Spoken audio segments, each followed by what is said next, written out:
What up? And we're live. It says the number is going. Nadim, how are you doing, sir? Up, homie? How you doing, dog? We Doing uh, we watching a documentary today. It's a watch party. You know. okay. This Uh, is a Nadim led stream. Just so y'all know, he messaged me and was like, "We're doing a do. I'm gonna do what we're gonna do, and you're gonna do it with me." I'm like, "Okay, I'm along for the ride." So yeah, I'm not I in the need. driver's seat now, so I can't be responsible Yeah, for anything that happens here on my show. I'm not in the driver's seat. Uh, But I just wanted that to be very clear for YouTube. If it gets weird, it's not my fault. Please take it up with Nadim. I just got my first member. Thank you, Nadim, Haddad, whoever you are in the audience. Thank you very much. I don't know. There's two tiers. I don't know which tier you got, but I will send you the Discord link to the official Mr. Westbrook Discord. I'm gonna be a mod there. Yeah, I'm gonna be the managing mod in this Discord. I think this guy. I would say this guy should. Because it's my stream. Well, This guy should. just so you know, it is like you got to pay to get in. So right now it is I'm not trying to undersell this, everybody, but it is exactly right now. So if you guys like what you see, you can pay for it. But Okay. anyway, Anyways, which one okay, that's. were you, buddy, or did you go all the way for the talking unicorn? No, I didn't take the talking unicorn. I'm gonna get it, but like You not gotta, right now because I couldn't scam YouTube into thinking I'm American and pay less. I So see. So you're gonna try to like ask your mom for more money, like, hey, start off uh, low, and then in a week, like, hey, I want to do something else, and then it's like it doesn't look like you're, all the money's gonna be going to me, but you got to like have it okay, come. Wes. Okay, come on. If you want, we can wait for people to join. We can put some music in, or Just gonna like have a whatever. little go underwater again. You want to get some.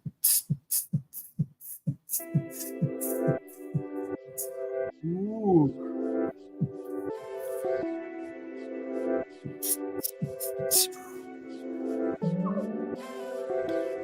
Watch this.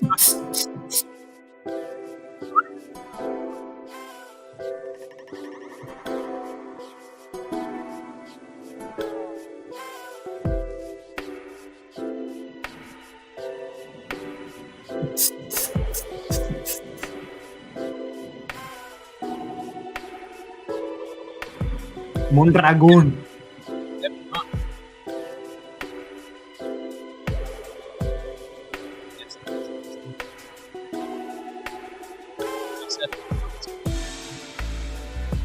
I can't hear you, Wes, but that's fine. No, you're underwater.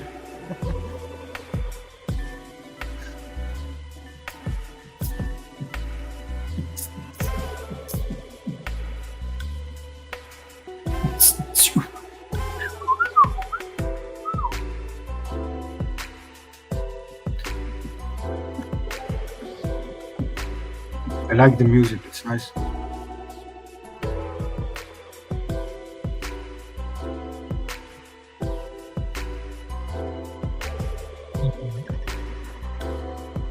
No, can't hear you, it's underwater.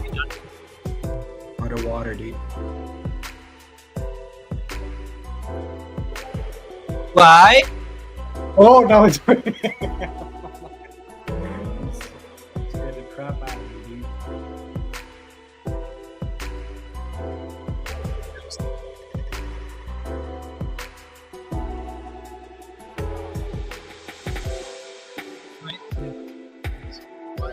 Can you hear me? Hello? Yep, I can hear you now. Man, everybody pray for Wesley Curry the second. Dude needs some help. Oh yeah, is he here? No. Nope.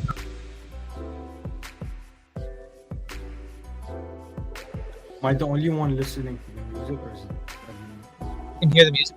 hear anything. I thought I was just sitting here waiting for it to start. I don't know. It's weird. Or you. There's no way you can't listen. It's like awkward silence for like 5 minutes. Yeah, I was like, well, I said it was gonna take over. No, there's music. There's music, no? Your music. You put the music on. Come on, Wes. Don't make. John said jazzy. Come on.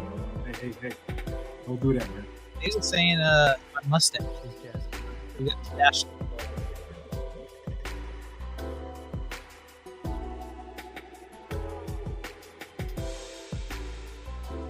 No, remove that. You didn't put any effort in this stream. Come on, Wes. You're embarrassing me. We're getting. It's like your first stream with memberships. That's why I was like, I can't hear you underwater, man. Why can you? What is happening? Okay, now I can hear. I don't know. You guys have to get closer. Put a thumbnail on your stream. Come on, dude. Don't do that, dude. I thought you were taking care of me, dude. I have to take care of my own thumbnails. Yeah, but I did. But just copy my thumbnail. Come on. Please. What is your thumbnail? It's like what's my thumbnail? I was hoping to do like the default one with all the Nadim's face. That was what I was hoping for.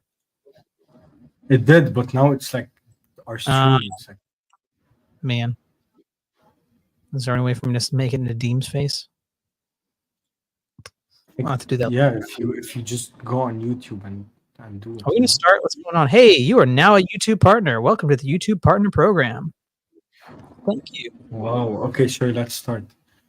Let's start, man. All right. Much. What's the speed? What's the speed? 1.5. Let's do 1.5. The music is gonna be a bit trippy.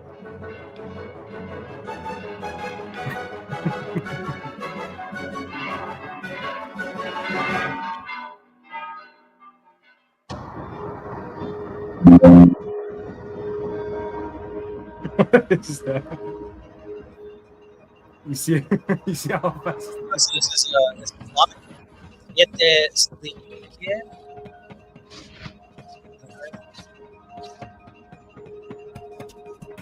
You ever watch Kofsky? Solaris Times.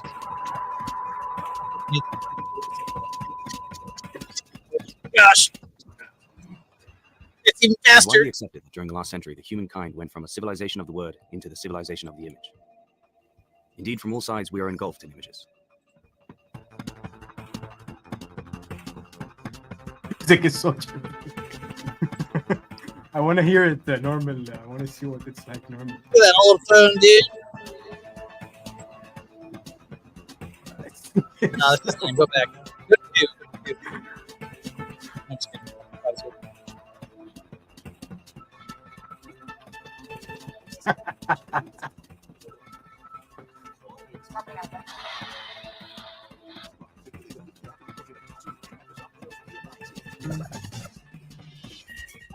Oh my gosh, dude. That's so trippy. Dude, The wrong stream. so much. Is it 3 hours of this? No.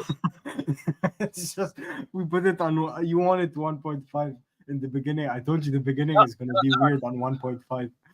No, it's better. It's better. But I don't know. With It's bad. That's 7-part documentary. 7 times 3.5 hours. Holy moly! Yeah, it's 7 parts. I told you we're just gonna do half. And this is just one part. 3.5 hours is one part, dude. No, that's 7. That's the 7 parts Put together. Okay, well that's manageable. Each day would be unimaginable to a human being living in the past. Yeah,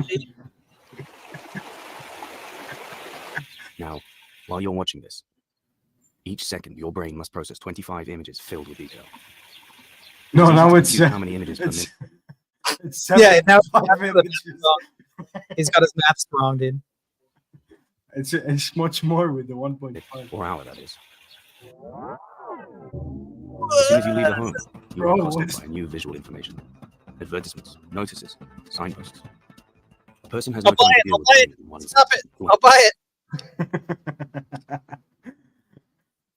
Man, you have to find a way to fix the mic, bro. Something wrong with my mic? What is going on, dude? Every time there's another thing playing or me talking or someone else just like disappears and just shuts up. Okay. It's like Well, you're let me- underwater. Okay, now you're lagging. Like you're What about now? clipping. No, it's worse than before. What about now? What about now? No, it's you're like a robot's talking to me, you know. What about now? Worst. Well, Bro, that's what you wanted. no, come on, man. I can't, now I can hear you. Oh my Bring it- gosh. Bring it back. Can you Like, even hear me? oh my god, yeah, I can Something hear wrong? you. You're a robot. Just do it like before. It was better. Shouldn't have talked.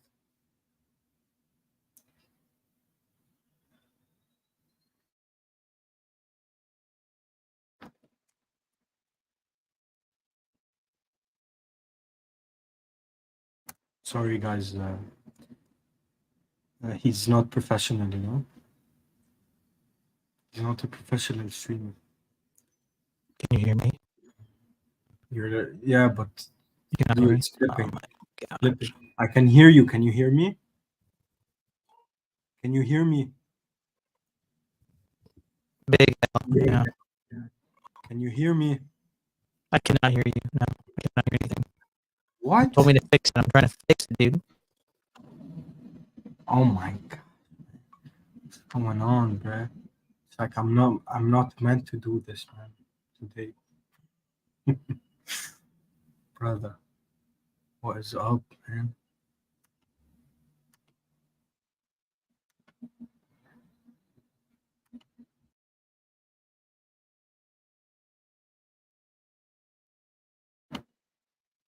He left. Yeah, that's interesting, you know? He's back. Can you hear me? Yeah, hello, can you hear me? Yeah, you're still lagging though. You're still What the, after all that? the mic is still try the thing you did with the cable before. I think it's the cable. It's the cable? Yeah. There's nothing wrong with the cable. Hang on, plug it back in. It's not working. Well,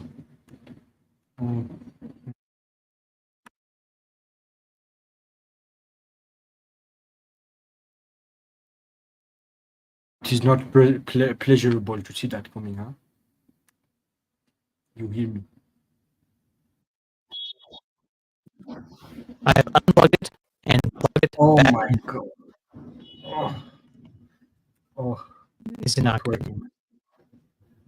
What did you do before to fix it? It's yeah. He says it sounds like a wire issue.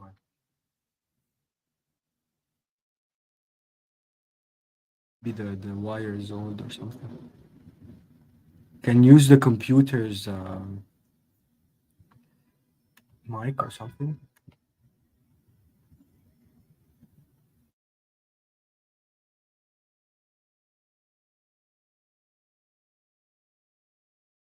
John, what are you talking about, man? What are you talking about? Can't hear you. Can you hear me? Oh, oh. Can you What hear is me now? going on to the stream, man? What is going on? Should we describe it? Should we describe it? My heart is sinking. Should we describe it on what's going on, dude? I can't hear what you're saying. I don't know Can you what hear me you're at all? You cannot hear me at all. saying. It's just like Can you hear me? a robot's talking to me. I can't. Just use another mic or something. Use the computer's mic or that's the computer's mic. This is a different mic. Oh, Now let's watch it anyways. Huh? to analyze it, to digest it. He or she has no time for inspection. We stay on the surface, on the external appearance of things, but also on the external appearance of people we meet. It is as though the proverb becomes ever truer, that the clothes maketh the man, or rather the clothes and everything else that can be seen about us, that makes an image of us. It could be said that our time has brought a kind of hyperproduction and inflation of images.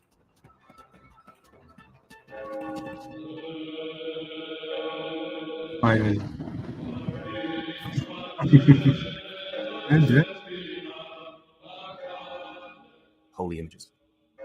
To a 21st century man, this may sound anachronous, even unbelievable.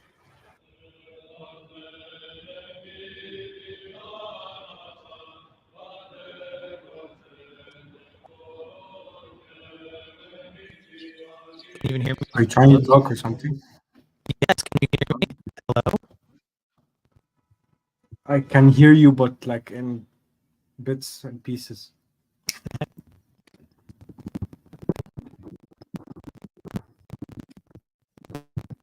You fixed it before. I don't know. I don't know. That's what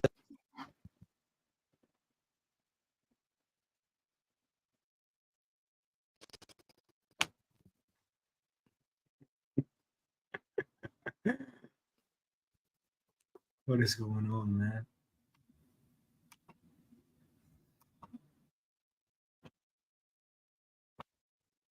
That's unfortunate, brother.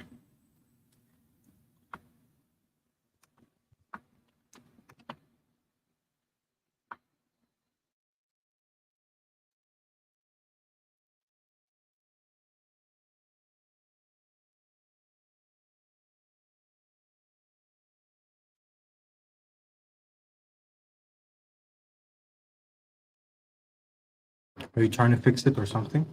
Oh, he left. And yeah, let's continue. Seriously. One of the intrinsic traits of the Eastern Orthodox Church are indeed holy images, the icons. That is, making obeisance to the icons Theanthropos, God-man Jesus Christ, of the most holy Theotokos, Virgin Mary, the birth giver of God, as well as those of the saints.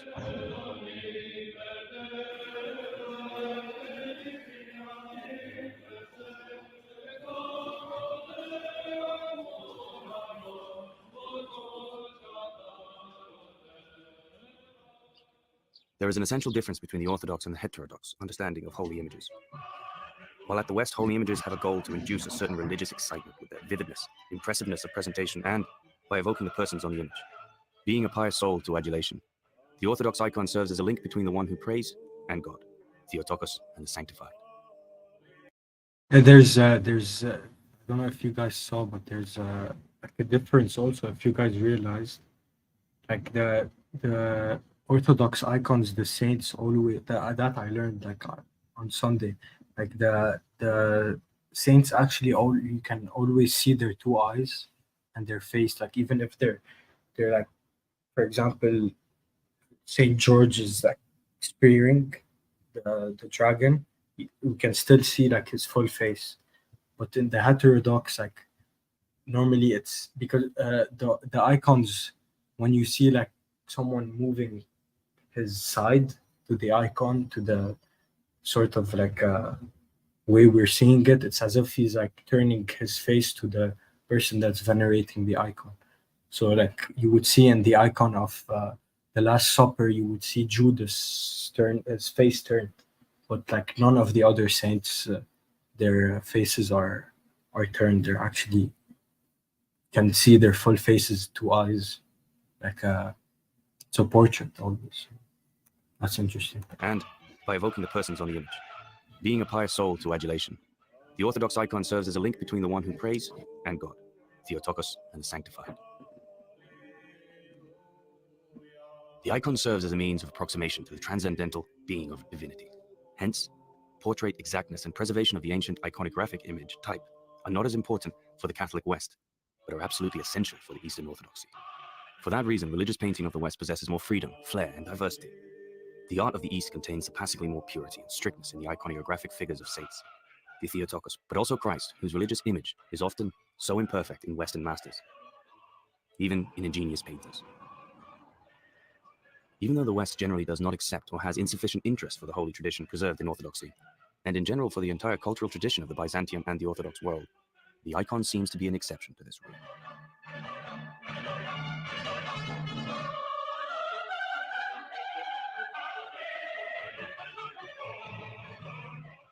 Yet, how much does the modern civilization understand and feel the icon?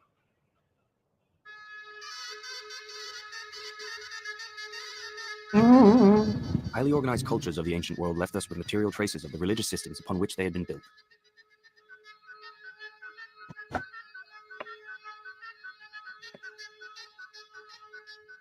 The recognizable styles of Egyptian painting, created in a period of several centuries or even millennia. Only the uninformed may interpret as a lack of knowledge and perspective by the Egyptians. Much rather, this would be a script canon formed on the grounds of Egyptian religion.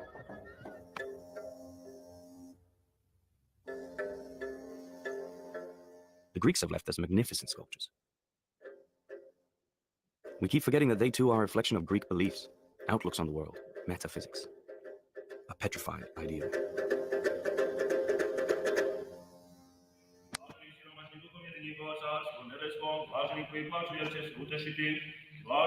Byzantium icons too came into existence from cult, from the Orthodox divine service and the worship of God.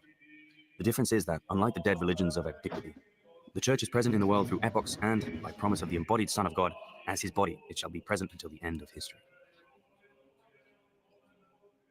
Even the quite occasional enthusiasts of history of art easily recognize the petrified style of the Byzantium, that is, Orthodox icon. But many of them are astounded when they learn that holy icons are being painted to this day, and not only as souvenirs. However, if we approach the icon only as a work of art, we shall go fully amiss. Its essence will evade us.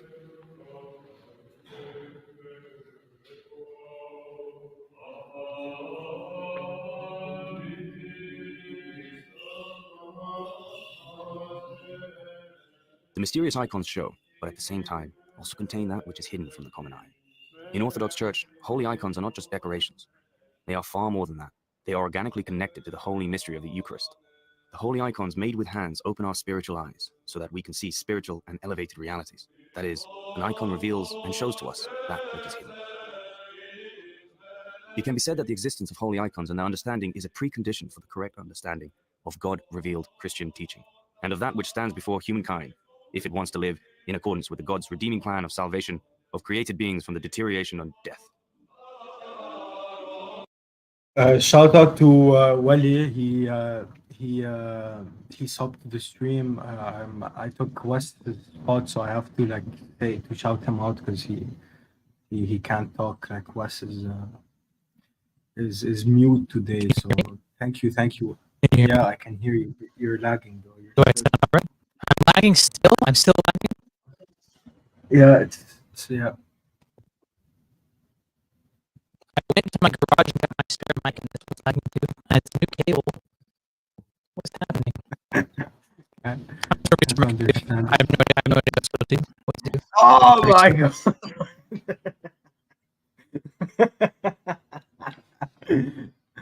Oh my god. Yeah, let's continue.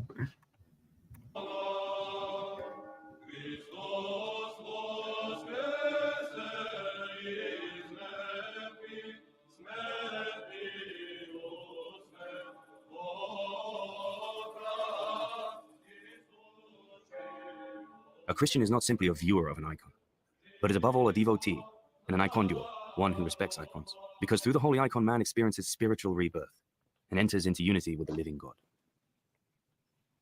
In Orthodox Church, holy icons have always had a similar importance that is given to the precious and life-giving cross of Christ. But looking at, and by obeisance or veneration, given to the icons and the precious cross, a Christian receives blessings and simultaneously reaches a higher spiritual knowledge, theosis. From the Orthodox point of view, in a certain manner, the holy icons and the precious cross are teachings of a deeper meaning. In the Orthodox Church, the first Sunday of Easter, or Great Lent, is called Sunday of Orthodoxy. It is Okay, I've been ordered to do commentary, but on my stream there's orders, and so yeah, I think it's starting well. Like the documentary is starting well. I think it shows how important icons are for the Orthodox faith, and especially like the intricacy of the icons, like how different they are from the heterodox. Like it shows the perfection of Christ and His saints, and think I think we can, like, theologically they're used to be able to kind of reflect Christ in us. I think that's what the documentary was saying about it being like the perfect correlation with the Eucharist and the mystery of the Eucharist, because it's the icon of Christ being here, actually, the icon of God being in our presence, and kind of the icons prepare you to it. If we think, like, for example, the Divine Liturgy, uh, it goes from different stages. I think the icons help it um, arrive to the stage of the Eucharist, of communion. So yeah, let's continue. Dedicated to the victory of iconoclasm and to the reinstatement of observance of icons in Constantinople in 843 AD. Re-establishment of veneration of icons is considered the first great victory of Orthodoxy. Icon dualism has, up to this day, been one of the most important traits of the Orthodox Church. For all these reasons, we can infer that by getting to know the theology of the icon, we are in fact getting to know the most important truths of the Christian faith. The word icon, image, likeness, figure, type, comes from the ancient Greek verb eiko, or ika, meaning one, look alike, am similar, am alike, appear, and the same. The word icon is used to denote artistically faithful painting and sculpture, representation, copying, of a being, his or her facial features, or an object. It is important to underline that the said expression refers exclusively to something that is real and true, that is, to something that relates to a given model and prototype, and does not relate to anything that is spacious, illusory, imagined, or non-existent. The view of the Holy Fathers of the Church. That's kind of it relates to the point of, like, it not being idolatry, because it's something that we can grasp, we can touch. It's not something that we imagine it to be. It's something real. It's something that is cut from the cloth of truth. So yeah. Church is that only the images of things that do not exist are to be called idols, such as the images of non-existent gods invented by Greek mythology. According to the teachers of leading Greek philosophers, the visible and material world is an image of the invisible world after which the material world is created and organized. An icon is viewed with the intrinsic bond of... Yeah, there we go. You can hear me? Yeah. Oh my God. Okay, I just had to reset. I did everything I could. I did everything, and I just restarting the computer. I guess the answer. Holy moly, dude! I think. Yeah, now you sound crispy. You sound nice. Oh wow. Okay, I just had to. You guys had to just wait for the smooth gravel of my voice to come through. Ooh, it was worth the wait. Yeah, you got to catch me up. So what do we do? What's this guy who looks like he's about to like? Let's watch it again. No, please. Love all that is holy. Let's not do that. I'm at this point where, like, is this stream even gonna survive the afternoon? Probably not. We're probably gonna stop in like 10 minutes or something. I mean, we could just start another stream and like talk or whatever, because I can talk apparently. But yeah, I mean, sure. You can hear me. Yeah, I can hear. I just should find like another subject, maybe talk about something specific. But like, if anyone wants to know more, okay. What has happened to me? What's happening? What? Don't make it stop. Make it stop. Make it stop. You're back. Okay. All right. So if anyone wants to know anything about icons, just watch it. Yeah. Watch that documentary. It was really good. What I saw was consumerism. No, it's actually good. Fast. It's actually good. It's actually, let's watch a bit from it. Yeah, it's fine. That's fine. Oh, that's fine. You don't want it? Okay. No, we can do that. Yeah. Oh, I have to do it, don't I? The image, drawn likeness. There existed a conviction that the representative Oh my character gosh, on it the is. That is James Lindsay. and truly present in the image. Turtle lips, That's dude. Turtle lips, dude. That's not true. Presented character on an The image woke right essentially frozen, dude. Woke right Medusa truly got present him. in the image. Such beliefs had existed much earlier among Eastern peoples, who believe Who's that their got your gods or nose? rulers are indeed present in images and iconic representations. Any destructions of such representations was considered and interpreted as a The way direct that- attack and rebellious insurgence against the figures that such images The were least adopted to aggressive way represent. of throwing it. According to the The Orthodox actors Christian are a bit understanding of weird. icon, which is based on biblical sources and the Holy Scriptures, even the holy image and its model are firm in a bond. They are never completely equated. To us, this Weird may to see, appear like, like an that- absurd difference. The Modern man music is not prone to believing either in the presence of a depicted character in the image, or in the link between the depicted character and the image. For a modern understanding, the issue here is of completely separated realities. In his great adventure, modern man has done everything to master the world, used to frighten him and make him insecure. An African By use The actors of science, humankind has drawn sharp boundaries of physical reality, so that, as much protected from outside influences, Whoa, whoa, whoa, whoa, we find Nadim. ourselves This is in a safety. kid. Whoa, dude. He's just a physician. That was like medieval smut, dude. You see what was on We know, of screen? course, that one several centuries ago, the world was different, more enchanted. We study how a great battle it was to disenchant it. We all remember how growing up we had to remind ourselves and others about the fallacy of many phenomena and links between phenomena that we had accepted. The as a child fallacy of many intuitions as truthful phenomena. and important, beautiful or frightening. In order to function unhindered and healthy in a modern world, Is in order that That's the just icon? St. George. to With, reach I our mean, a objective, kid albeit drawing somewhat St. George confined killing that itself, dragon. we had to constantly remind each other what exactly the scientific image of the world is like. Pok, We need pok. it to study and practice so as not to Let's remain say slaves Porok. of the outdated image of the world. Pok, pok. Puck, puck. And pok, pok. John. That's actually Porok. Pororok.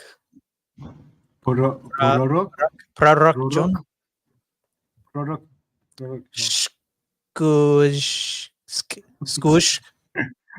Skush. Skush. 812. We need it to study and practice so as not to remain. Let's analyze this icon. Let's see the deeper. Okay, yeah. This is a 14th century icon. Yeah. Obviously, it's Romanian because it looks like garbage. I'm just kidding. So the weird gypsies made this icon. We actually don't know who these saints are. These are unknown saints because the handwriting was so illegible. Yeah, there's flying cars in the icon. It's actually an icon of the future, you know. Oh, I assume that was the background. They're all like on a string. They're dangling on a string. They're tight. Oh yeah, maybe. Tightrope. Slaves of the Those people are outdated image of taller the than the world around trees. us. Consequently, we are undeniably not. I love little disrupted kid drawings forces so around bad. us to the risk of contact with the hidden world. It's not much better than me though. I'm Different terrible. levels of reality exist, to be sure. The courage and the Is that possibility the same of guy a who healthy was mind that? levels of and then reality you- exist, to be sure. It's like staring at a vampire. Like That's like the face of a man who realizes he's about to die.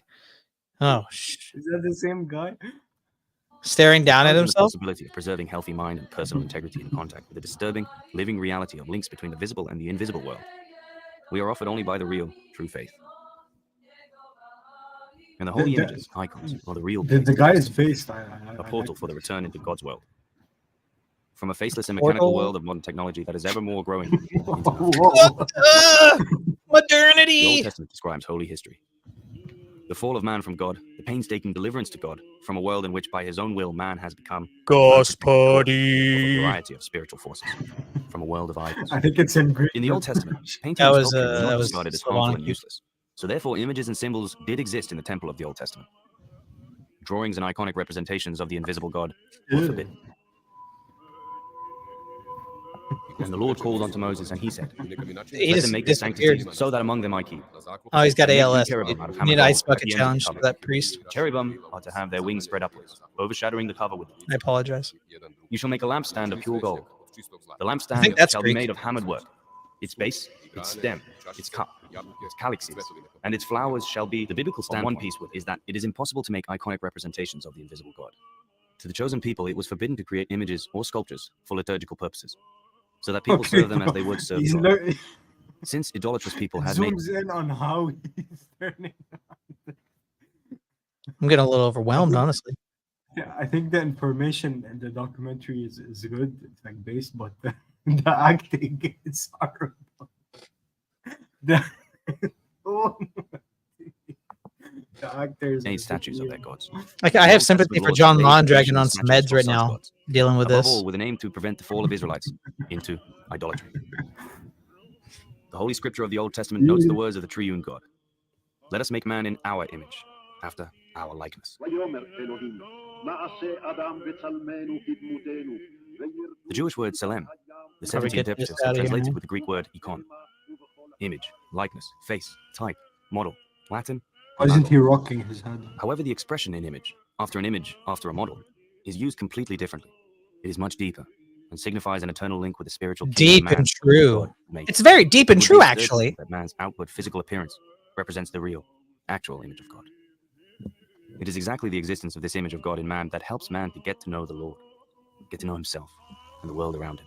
Whoa, dude! What's up? He just got he's got beamed up. Where'd that dude go? Even made like a little static sound. Get to know himself. Oh, he's gonna. Oh! Whoa! The Israelites had only listened to the voice of God. The window into heaven. They had never seen his likeness or his face. I thought When this Moses asked God to see his glory, documentary was going to he be got like the following answer: serious. The imagery is was so many different things. You cannot see. Yeah, it's.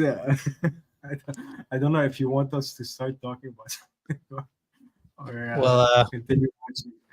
Are you enjoying it or? I mean, well, let's start here. Are we gonna watch the whole documentary? No way. Please. No way. It took me 37 minutes just to get my mic to work, so that's. Let's put it on two. Oh my god! I don't know if my brain can handle this. Go for it. Okay. For man shall not see me. In the book of Exodus, it is said, "You shall not make for yourself any gods of cast metal." The second commandment of God does not absolutely forbid creation of images, symbols, drawing, effigies, woodwork carvings, and similar, but forbids creation of idols and statues which represent God, with which the people would replace the true God and serve or worship them, and thus, according to the biblical and patristic teachings, commit the ultimate sin. In a number of preserved old synagogues, such as this one in Dura Europos, in Syria, whole narrative depictions have been preserved displaying biblical events.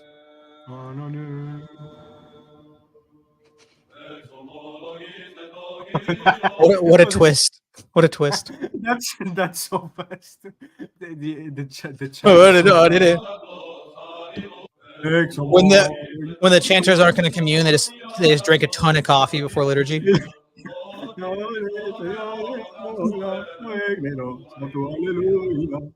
St. John of Damascus, in the defense of holy icons, says the following.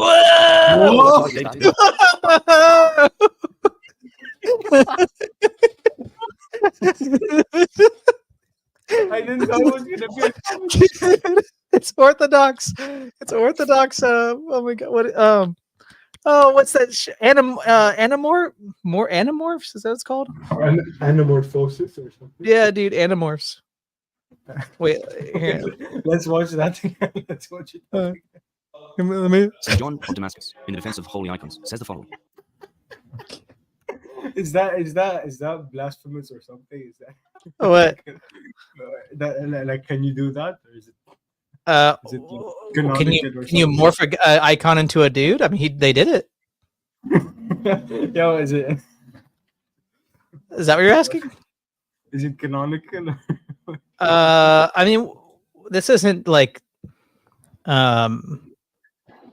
liturgical or anything. So I mean, it's. So, I mean, is it canonical? No, I don't think I've ever seen somebody do a morph. I've never been at church. Like, well, they got some of those digital icons up. They move. So this is what I thought of immediately.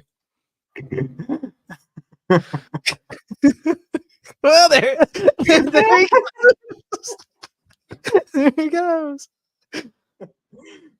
Have you seen like the super weird AI edits, like people? Yeah, I have like weird Kendrick Lamar album covers getting animated and stuff like that.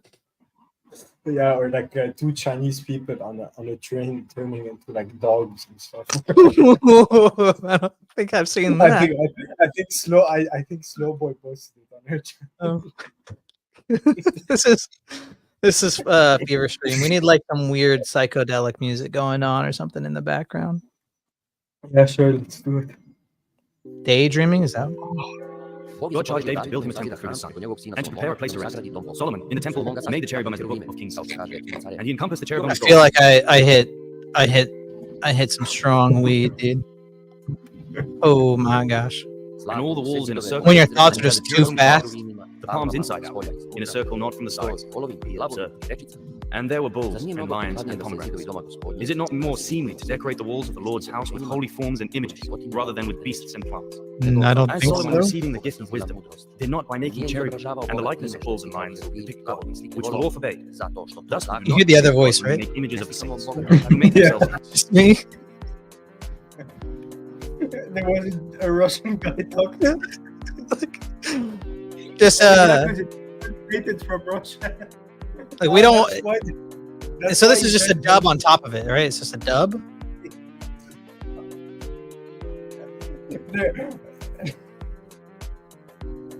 That's why he says like stuff like it's very true, it's very real. It's probably like translated from Russian on Google or something. Temples spiritual. The Orthodox Church remained consistent with the Holy Tradition and did not depict an invisible God on its icons. That is, it would have never even depicted and painted God had the Son of God, Word of God, God of Logos. The second hypostasis of the Holy Trinity not become incarnate. Only after the Word of God had incarnated, had become true man, had entered into history with all human traits except sin, he became visible, palpable, fully describable. And from then on, he is depicted in icons as the Anthropos, God-man. It can be said that by becoming incarnate, the Lord, God beyond description, describes, depicts himself. In the biblical scriptures of the New Testament, the word icon receives new meaning.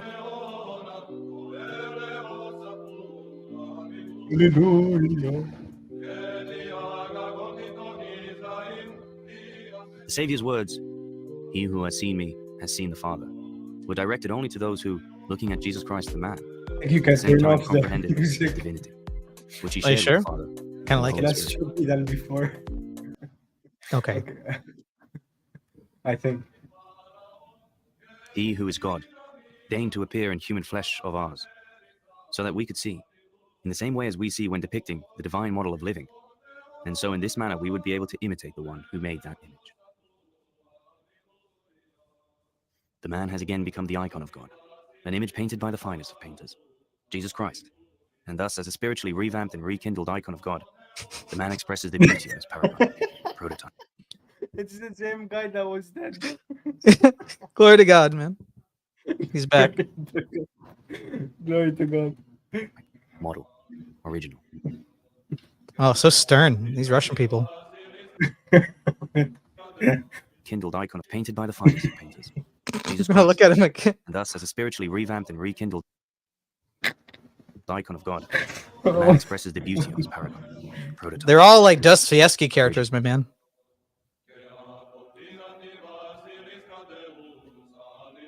Hallelujah. But the chanting's in Greek.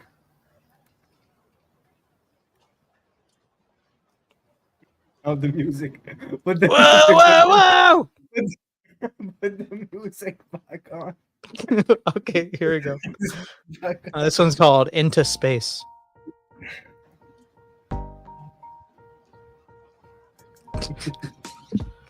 Feel like we need some like upbeat piano coming in. Ba, da, da. What was that? Was it, dude? That was part one. That was part one. There's 6 more parts. Oh my. Okay, that's enough. Yeah, I think that's enough.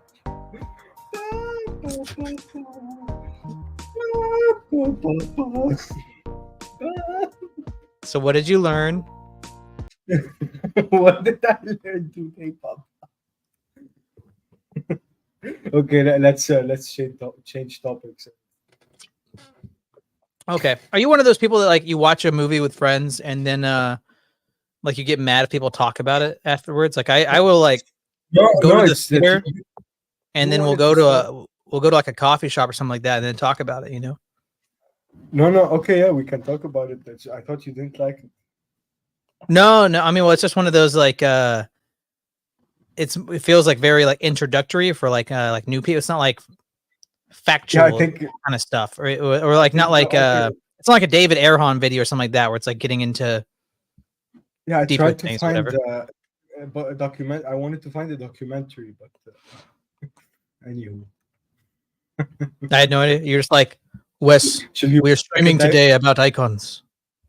David Aaron video or something? Now we're just gonna take David Erhan's content. Is that what we're doing? Oh, you were looking him up too, aren't you? No, no, I'm not that. Um, All right. Well, okay. let's just start a conversation about it. Why do you think Protestants have a hang up on icons? I think they don't realize that they actually use icons themselves. What are you talking about? Are you talking about like little manger, little baby Jesuses in the manger during Christmas time? No. I think icon is more deep than that. Like kissing your wife, kissing your children, hugging people, or and you that those are all parts or are all forms of veneration to icons of Christ. Right. If you're made in the image of Christ, then we're as soon as we're kissing someone, are we worshiping them or are we venerating them in some way? Right. I Uh, mean, well, that's like a lot of Protestants will say that, oh yeah, you call it veneration, but it's actually just worship. And I think, I'm willing to hear other takes or whatever, but in my estimation, it's because most Protestants collapse worship into veneration. They don't have worship; they just have veneration. So when they see veneration, it equates to worship to them. It's like they don't have yeah, the Eucharist, they don't have like the actual communion. It's not like a real presence, real worship of God. It's they have like singing and praising and dancing and stuff like that. They have these things that like offering up, honor, praise, veneration, those things. That's what they equate as worship. yeah, yeah. I think they definitely lost that from like as soon as the Reformation. I think they kind of Well, it was with the Anabaptists, was with the Radical Reformation is where that was uh, most prevalent with Zwingli and the other dude. All yeah. I think the also Anabaptist it's people that were like anti icon. yeah. They were like super. They're like the proto low church reformers. Like immediately like throw out all tradition and start our own weird village cult stuff. I think it's part also because the way also the Roman Catholics actually uh, regard their icons. I think they're actually not venerating properly. I think as soon as all those heterodox ideas entered their church, Well, I wouldn't even say heterodox necessarily. Like with the at the schism, heretic. yeah, I would No, I'm say not saying pagan. I would say pagan. pagan heretical ideas. Um, like I think, for example, the Immaculate Conception of the Theotokos Well, is that wasn't not. dogmatic until much more recent. I don't Yeah, know I'm when saying that was like officially started being taught. no. I'm saying like for example, not as like what happened as soon.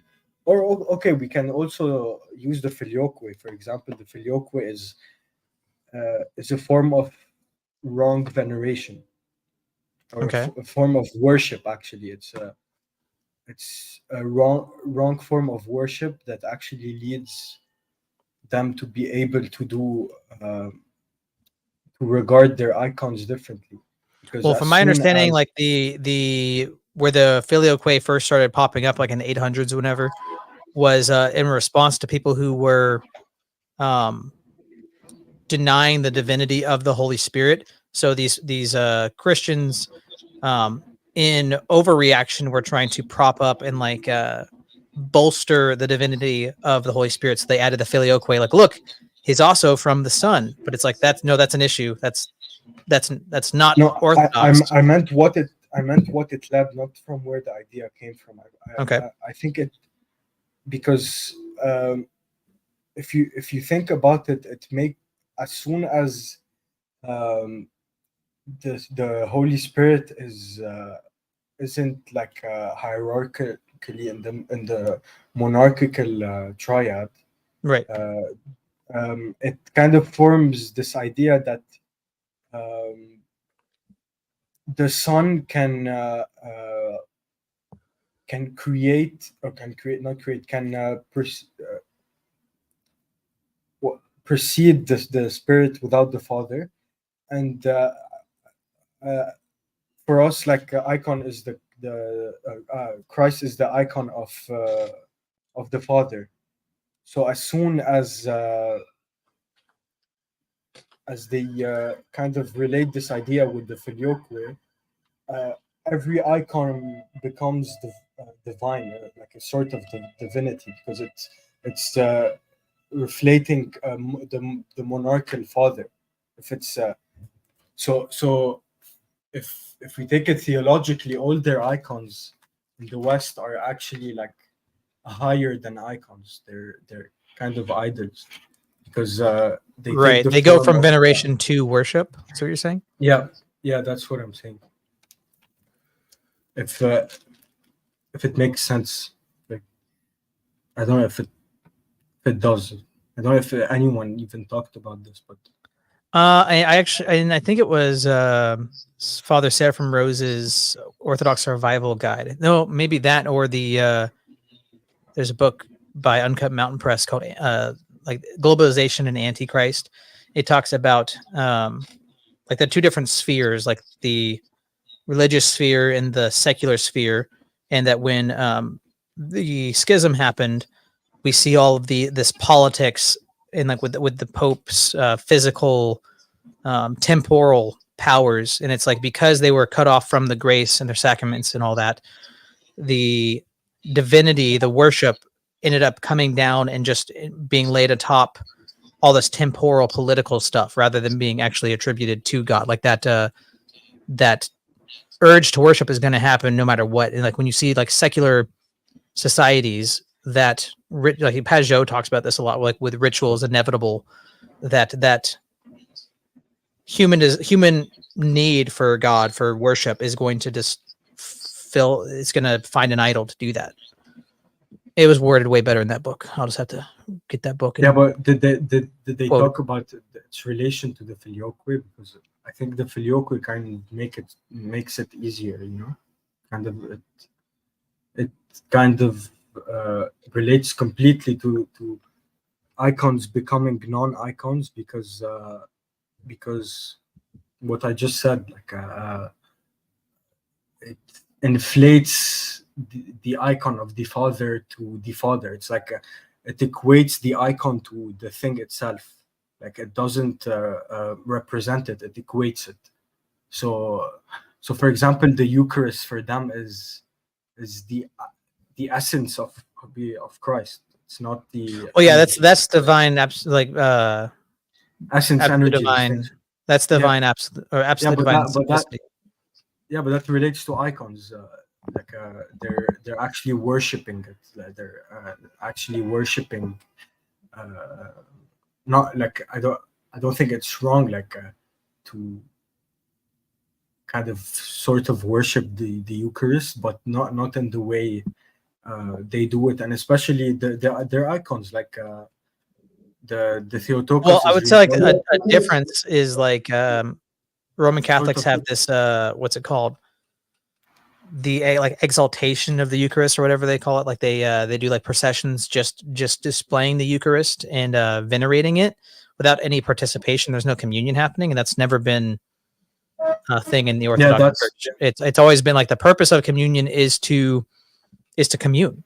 It's to heal the right. people, and by looking at it, it's not that's not the point. Like Christ says, "This is my body for all to take, for you to take, not to like look at." And kind of adore, but from distance.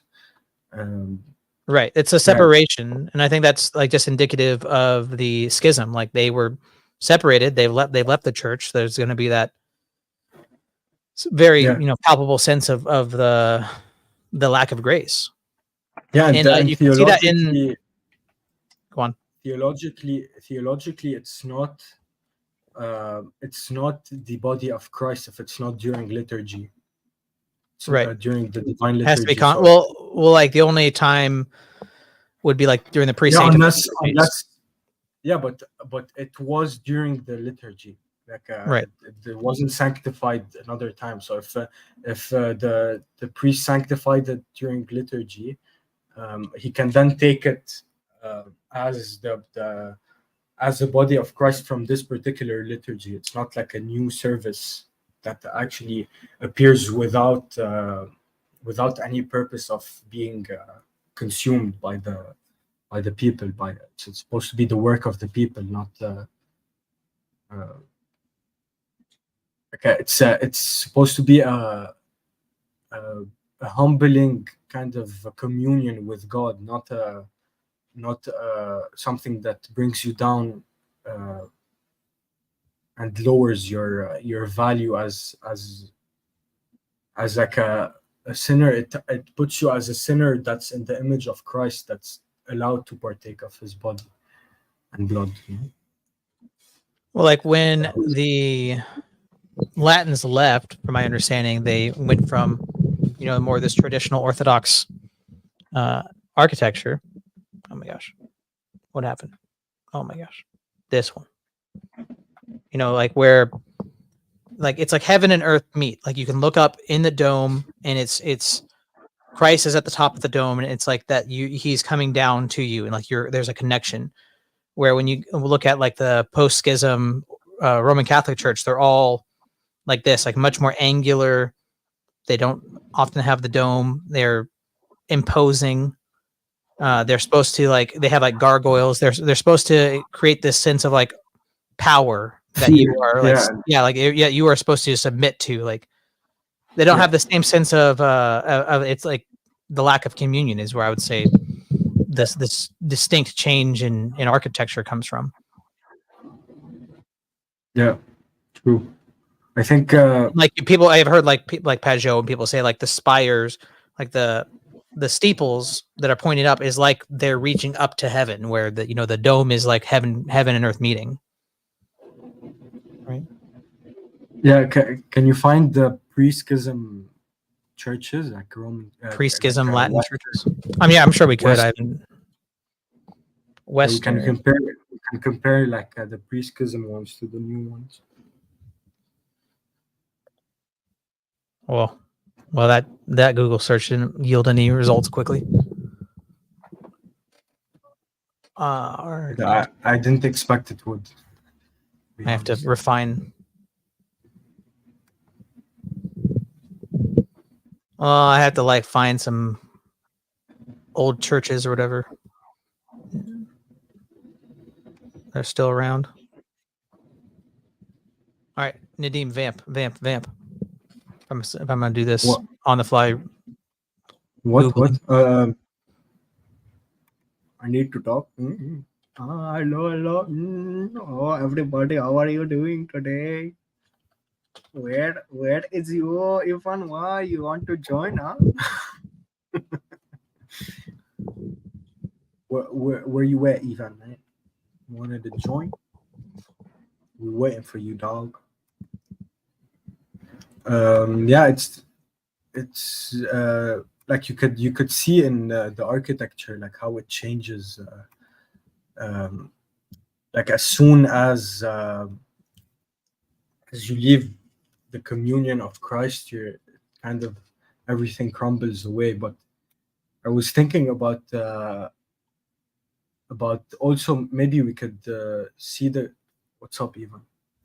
Maybe we could see the what happened after the schism with the kind of Oriental churches too. Maybe. Right. Well, it's interesting that the Orientals left before Rome did, but they look much more like an Orthodox church, because they've kept much more of the outward form.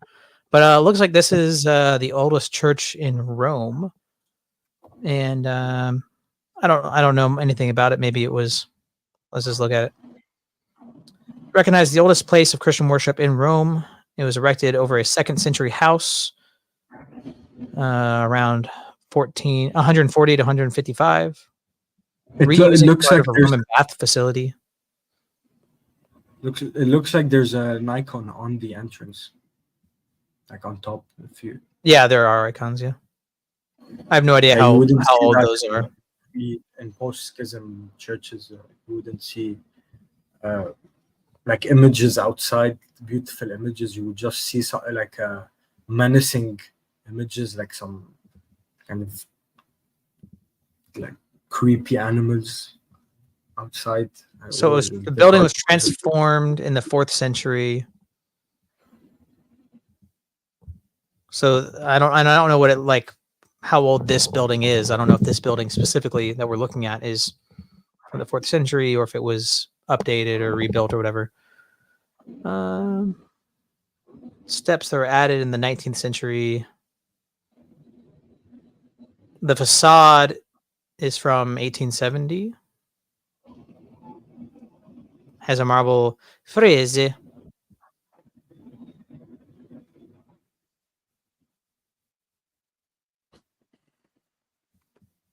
Restorations in 1388. Yeah, I mean, so like a lot of the stuff that are in post-schism West, I'm sure they're going to have, like if we went to them look today, they're going to have like 1,000 years of Western influence or whatever, like when they were restored. Or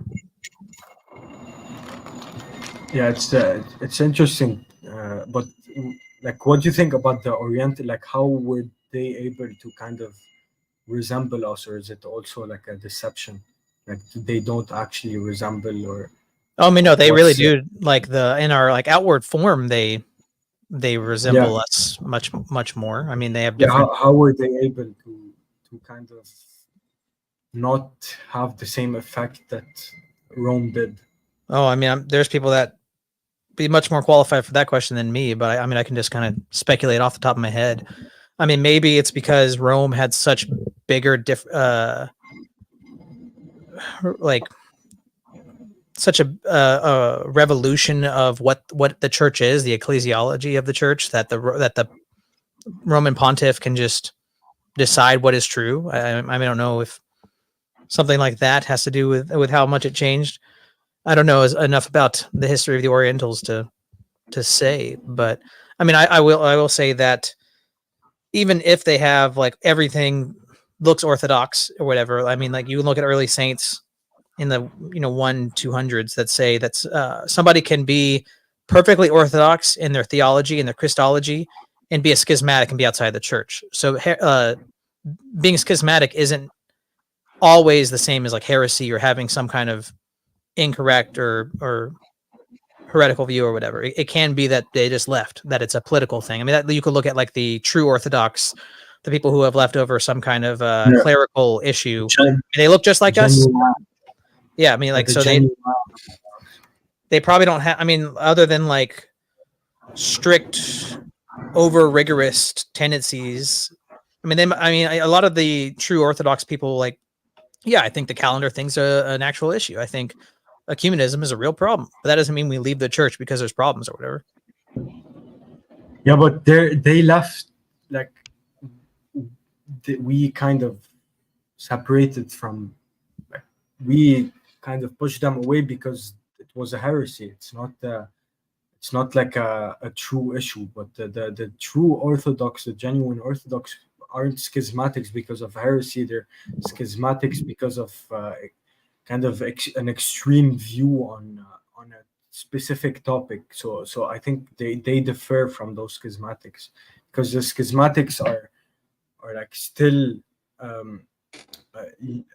accepting all our dogmas. The Orientals don't. They have their own. They have heretical saints. Most of their saints are heretical, like they're post-schism saints, and it's been a long time. So like if people say like there should be unity with the Oriental and the Eastern. Okay, sure. Well, it's such a Take- weird. It's like the weirdest issue in my mind because I hear so many contradictory things. Like, oh, it was just a misunderstanding. They meant the same thing, but they're using different words. No, it wasn't. It wasn't. There's a debate. I think David Erhan did with Orientals. He was much more knowledgeable on the issue. So it wasn't even fair. But you can go watch it on Sam Shamoun's channel a long time ago. I watched it, and the main thing he did in this debate, he actually showed what they meant, like with the words, like exactly what it meant in their language at the time, and that they actually meant the kind of one nature, two in one, like two natures in one, not Right. like a kind of superhuman nature. Well, like, I've heard some Orientals say that they are Monophysites. I've heard some of them say that they aren't. I've heard Orthodox people say they've looked into it and they don't think that the Orientals are Monophysite, that they reject that. But I mean, yeah, it's just one of the, like, I've heard people say it's just like a purely political thing, that they don't agree with theosis because their Pope, whatever, said that they don't believe in theosis. I don't know why. I mean, I can understand monotheism. I don't think you can have monophyletism. Monophysitism. Monophysitism. I don't think with that Christology you can't have like there's no salvation because you have a different being. Christ is no longer God and he's not human. He can't, what is not assumed in our nature is not saved. And Christ doesn't have in that Christology, Christ does not share our nature. He cannot save us. Yeah, I'm fine with the idea that they unite with us as long as they deny all their pre-schism, post-schism saints, and they deny all the teachings of their popes and patriarchs and everything, and they kind of fall into the patriarchate of Alexandria, the Greek Orthodox patriarchate of Alexandria, then everything will be fine. Just go to the patriarchate of Alexandria, and then you'll be in the church. That's it. If every Coptic or Assyrian or Armenian or all the Orientals convert to Eastern Orthodoxy, then that's how we'll unite. Well, yeah, I mean, I agree, but like obviously the situation isn't like so simple because like that's what I'm saying. We're not united, right? Yeah, that's what I'm saying. It's not simple. So like why are people trying to? There's a subdeacon at my church. He was in seminary, and there's an Oriental guy in his class, and the guy, my subdeacon, says that the Oriental guy is like, oh yeah, we're the same. I think it was just it was misunderstanding. We really believe the same. And he's like, well, why won't you? If we're the same, why wouldn't you just like, come into the Orthodox Church? It would be the same, right? And he's like, what's the issue for the same? Why wouldn't it? What would the difference be if you came over here? Pascal's wager. Yeah. If both are true and we're the ones saying it's not true, your one is not true, then why not be with us? Yeah, I don't know. Way easier. This is for a lot of these things. Like we can talk about and we can say like what the logical or easy solution is. Like we can look at the different. There's no easy situation, but like I'm saying, like the jurisdiction issue in America, where there's all these different jurisdictions. It's not just like one American jurisdiction, and a lot of people like Father Josiah Trenum says that's like one of the biggest issues facing America. I can be like, well, if all the patriarchs just got together and said who's going to be the leader, we're all going to go into Roku. It's like, yeah, I'm sure I can come up with like a plan, but it's not for me to say what all they can't even decide. They can't even decide where one priest jurisdiction is. Like, did you see what happened with Father Peter here? So they can't even decide on one priest. How will they be able to decide on a whole country? And I heard like there's like 6 million Orthodox now in the U.S. So that's what you hear. I don't know quite where those numbers derive from, but yeah, I don't think it's really like possible. But I think it's in the millions, definitely, but not. Well, they said it was like They- 600,000 in like 2018 or whatever. 2020, they said 600,000 in 2020? 2020, Dang. and now it's 6 million I don't know. in 4 years. I mean, it's possible. Everything is possible in Christ, but I think Slowboy said in FTA's stream that it would mean that every parish has 2,000 members. So That's a lot. Yeah. so I don't know if maybe it's counting the Orientals, maybe it's counting the schismatics, maybe I don't know. I don't know. Are we going? Where are we going? Oh, we're back in the It's kitchen. going- no, he's going at the dark. He's trying to do. But it's the weird. kitchen. Look at the tile. It's the same. Yeah, he's mixing both. Three streamers, 2 viewers. Yeah, we don't want to be outnumbered. It's like having kids. Yeah, do you know why there's only 2 viewers? Because you didn't do a thumbnail. That's why. People come when there's- Okay. Yeah. But, okay. No, there's one watching on my stream, Melo, so 3.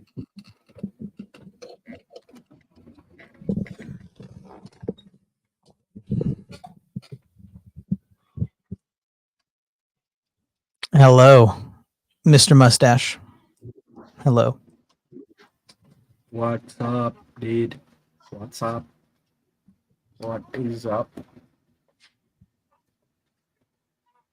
I think it's weird that Michelangelo put a bunch of like peepees in the church. That's what I'm saying. That's weird, right? Yeah. Yeah.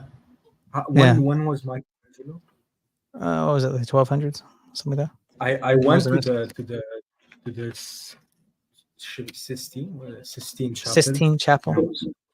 Yeah, when I was a kid, like, and I saw like the Pope and stuff. Oh no, I was too early. It was like the 1300s to the 1600s was the Renaissance. When was Michelangelo? He comes out like on Sunday and says hi, and everyone's like shouting. And I'm like, why are people shouting for him? Like, He was born late. He was born in 1475 and died in 1564. oh, So 16th. Moldy is the. I was G. way early. Oh, I see. He's on the wrong. Yeah, that's on my channel. Yeah, he's on my channel. You can put. No, he has not.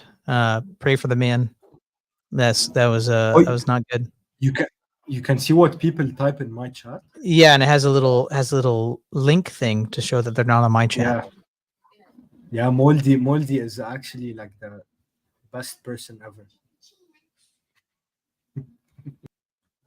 Yvonne, what would you like to talk about today?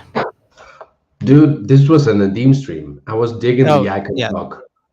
Like, no, come on, come back. Don't be like that. We can all talk of icons if you want. Sure. No, we started watching a super low tier. I mean, it was good, but it was a lot of like like stock footage stuff. Yeah. No, they actually got actors, paid actors. Yeah. There was a Saint John of Damascus actually morphed. Oh yeah, that was the best. Oh, I love when the black guy turned into a jet and flew out. That was the best.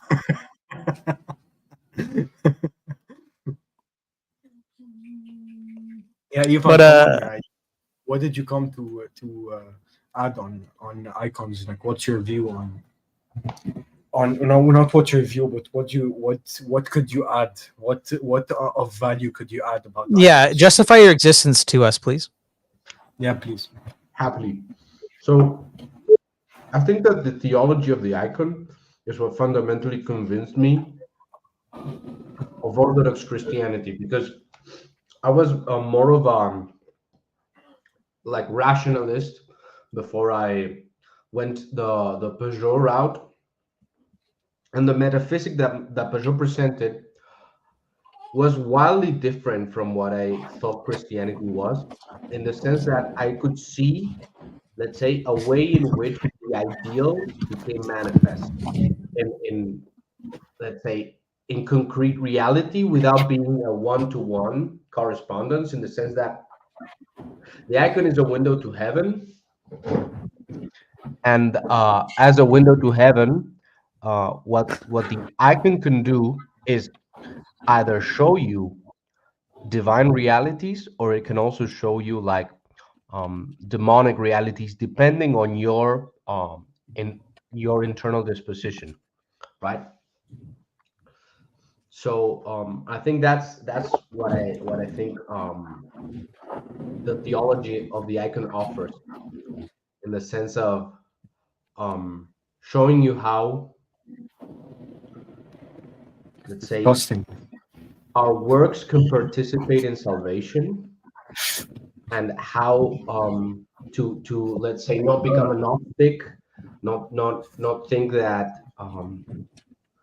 Christianity is an ideology, not think that participation is within the realm of let's say of precepts of statements. Sorry, go on. Yeah, You're I ruining think, everything Ivan is saying, man. yeah. Well, doesn't matter. Doesn't matter. But I want to get back to the important things, like Yvonne. Oh my god, why What's wrong? What's wrong? you're shouting at the I'm not even loud at all. Are you okay? Okay, come on, continue. Hey, Yvonne, how do you feel about peepees in church? Well, we all have them in church, but we don't show them, right? Well, don't make it weird, but like, No. If you want a serious answer, goodbye. well, I did a My wife just gave me stream. the weirdest look. Um, Isn't it always like? Isn't she always giving me the weirdest look? No, I mean, yeah, kind of. I mean, like, so I actually did a stream with a Stop friend of mine. zooming on the penis. Um, well, when you guys are done, you can let me know. no, just go on. It won't let me zoom any further. I have to screen cap it and then zoom in on that screen cap. Okay. So I actually did a stream with a friend before I became Orthodox, because I was very interested in the notion that, let's say, a lot of the artwork in the West.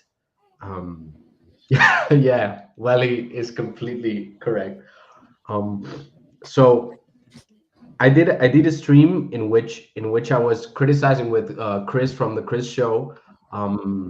We were criticizing the fact that there's there's a very strict, let's say, way of depicting Christ in the West, especially, where we cover Christ's nakedness, but we know that Christ was Right. naked on the cross.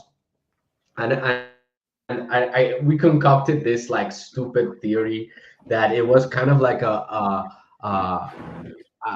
let's say, a way of showing that we are not comfortable with showing reality as it is, so we need to, in a way, tamper with the images to tamp Oh, down. I wouldn't say that. Like, that's not my take at all. No, I know. I'm telling you an anecdote. That's not what I think now, but Yeah. basically we did a whole stream talking about how we need to show like Christ naked, because and fully erect, because like when you What? die, yeah, when you die, Oh, Lord have die. mercy. No, I'm being serious. That this is what I thought back then. When you die, there's something called when you die, some people have orgasms, and like That sounds well, like Islam. I'm telling you what I thought. And there was this icon that Peugeot had made a video about, where Christ. Well, it's in a lot of Can you icons. share mine? Can you share mine? Yeah. The Do you know milk this giver icon? icon. Yeah. I have one over there. Yeah, so like there is like we do show reality sometimes, and sometimes it's more Aaron, there's some of those icons are Even though it's like in the wrong place usually, like that's like on the shoulder. But yeah, it's true. It's and there isn't another one. It's the form is not. Yeah, this one I maybe wanna- it's. yeah, hey Yvonne, what do you think about this part? Is that something that we should have back then? Do you think that's something we should have shown? What, a nipple? No. Some people defecate when they die. No, I don't think we should show that. But Yeah, um, some pee, some defecate, some kind of I shit. Just wanted to all show. goes, man. I wanted to show something. Um, can I please share? Yeah, I want to show like there were images in which like the abs in the belly of Jesus like looked like a penis and balls, and Would they, it have not thought that, my dude? yeah, and the wound that is in the side of Christ looked like an ejaculation. And I'm not kidding. This is something that Peugeot said.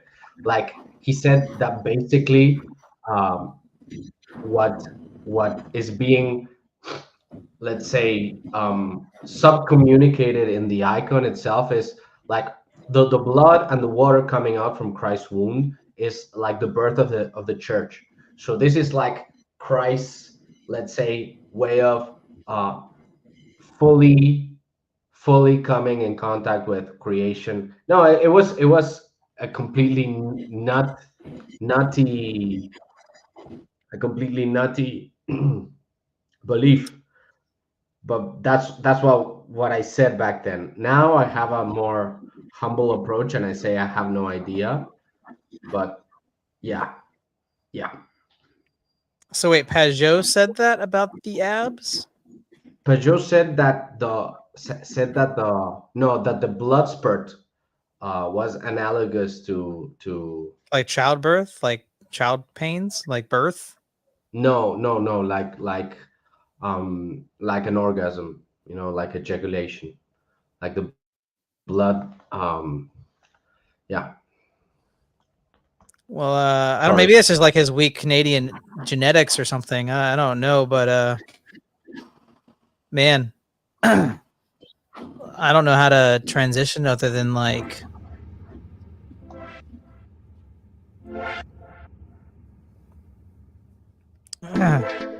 What's up, everybody? Y'all feeling it tonight? Y'all feeling good out there? Time to get hype. Nadim, I'm trying to. I don't know how to help you, man. Nadim, I feel more uncomfortable than when that dude came on yesterday somehow. Bring him back. I didn't think that was gonna be the high. I thought that was a low point, but here we are. Why did you tell me that?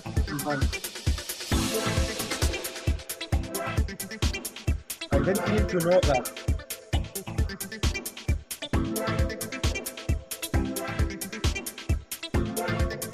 I need more other things to do. Wait 1 second. Anything.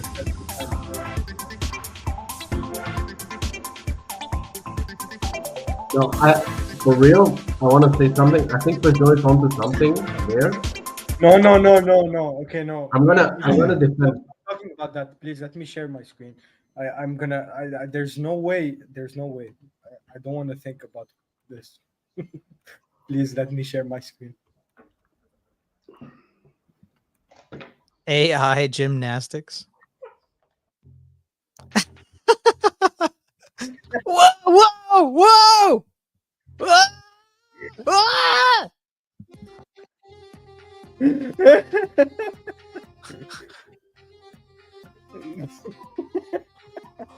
Oh Yeah, man, no. it just breaks my Now, brain. John, you're gonna be trippy, man. You're gonna. Dude. Oh my.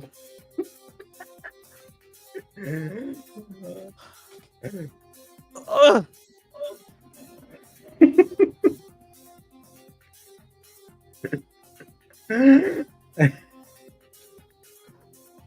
Why is it on fire? Whoa! There's some weird stuff happening in the background too.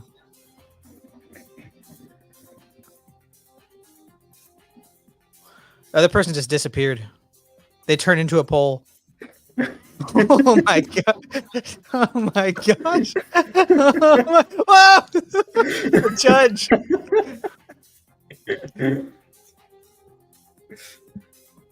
Dude, Oh my god.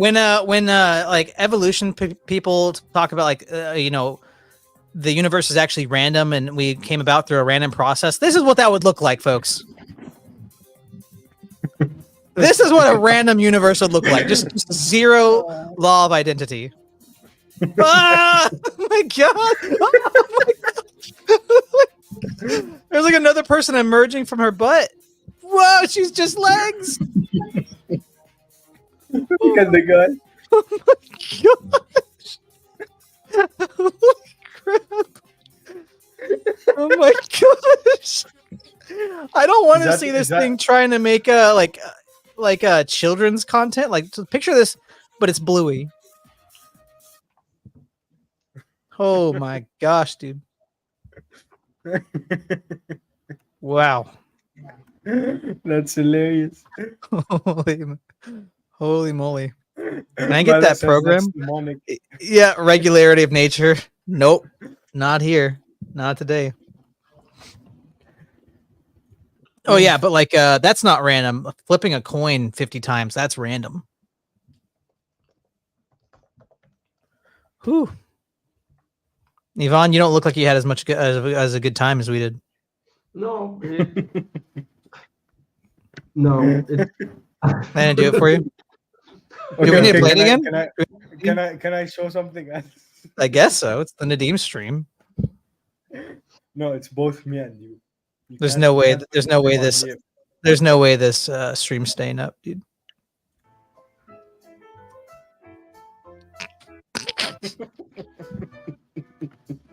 Oh! Oh my gosh! He took his legs.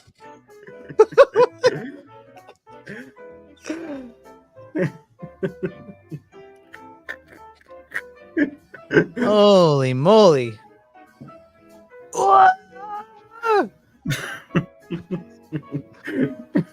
He's getting big. He became one. Green screen. They became one. Oh my gosh, dude!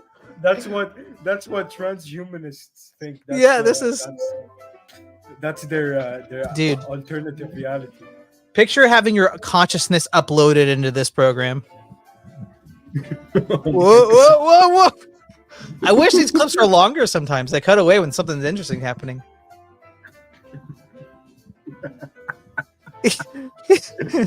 There's weirder stuff. Wait, let me go to slow. Oh my gosh. That's like the old Vaudeville music playing too. Whew. Oh man. Where's the weird AI one? I don't know. Okay, if anyone wants to see what Indians do, just check out this video. If you watch it, I think it's gonna we're gonna get it taken down. Yeah, yeah, there's some weird stuff happening in the background. I want to find the AI one. Where is it? If they can somehow get animatronics to be at like the level of AI where they can make like AI and animatronics happen at the same time. Yeah, If I could go and see that performance.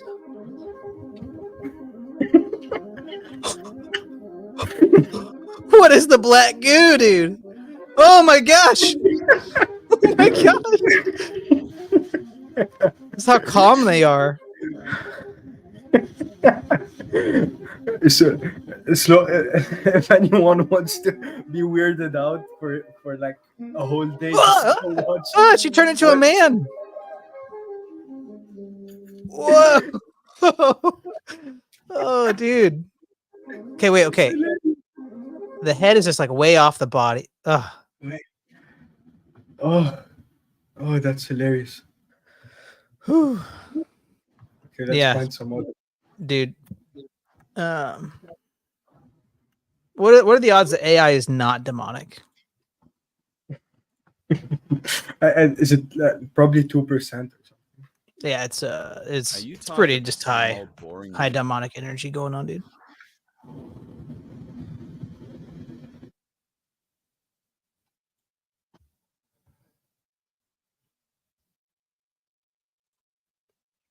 I don't like when Nadim has the control of the stream. It makes me Okay, no, okay, yeah, no. I mean, you keep going, dude. This is the Nadim stream. I can't just stop it now. no.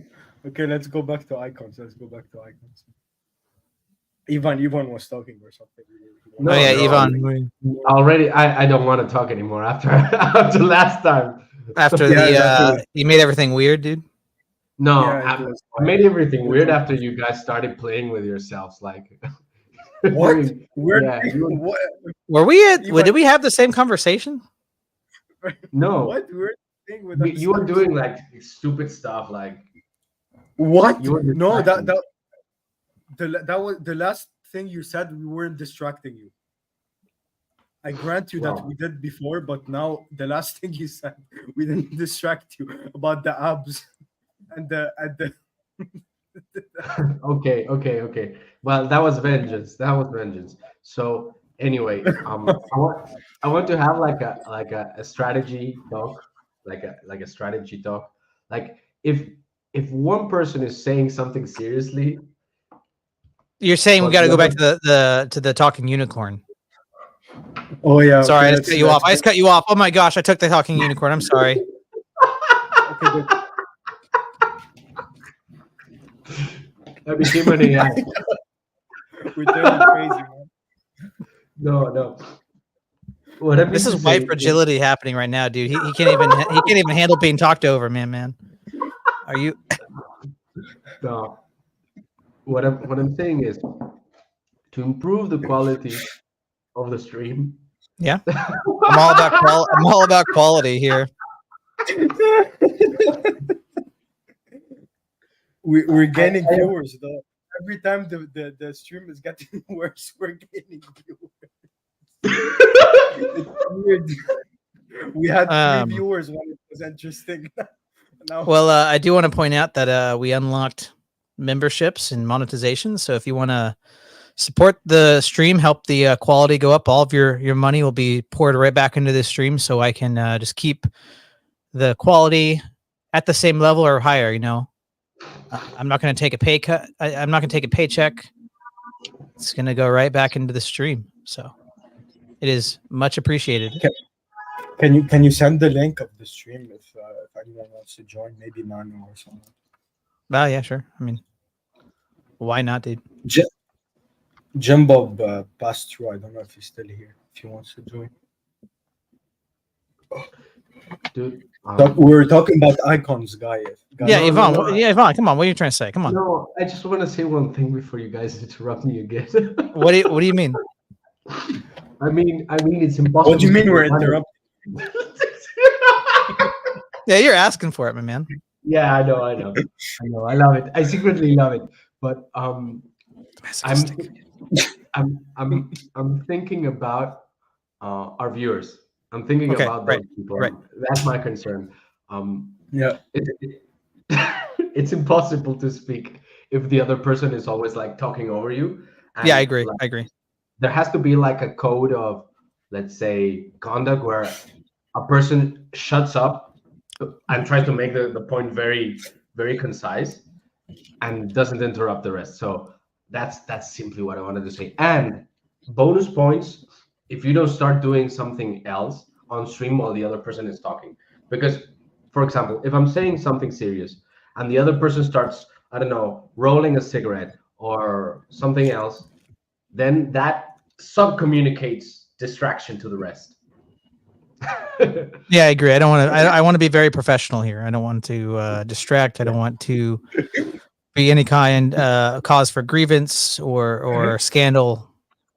You know, I want to keep everything above the board here. But I thought we were talking about icons. We weren't talking about stream management. I think we can do another stream on stream management. We don't need a stream on stream management, dude. Or maybe we I can hope do a not. stream. Yeah, stream on stream management.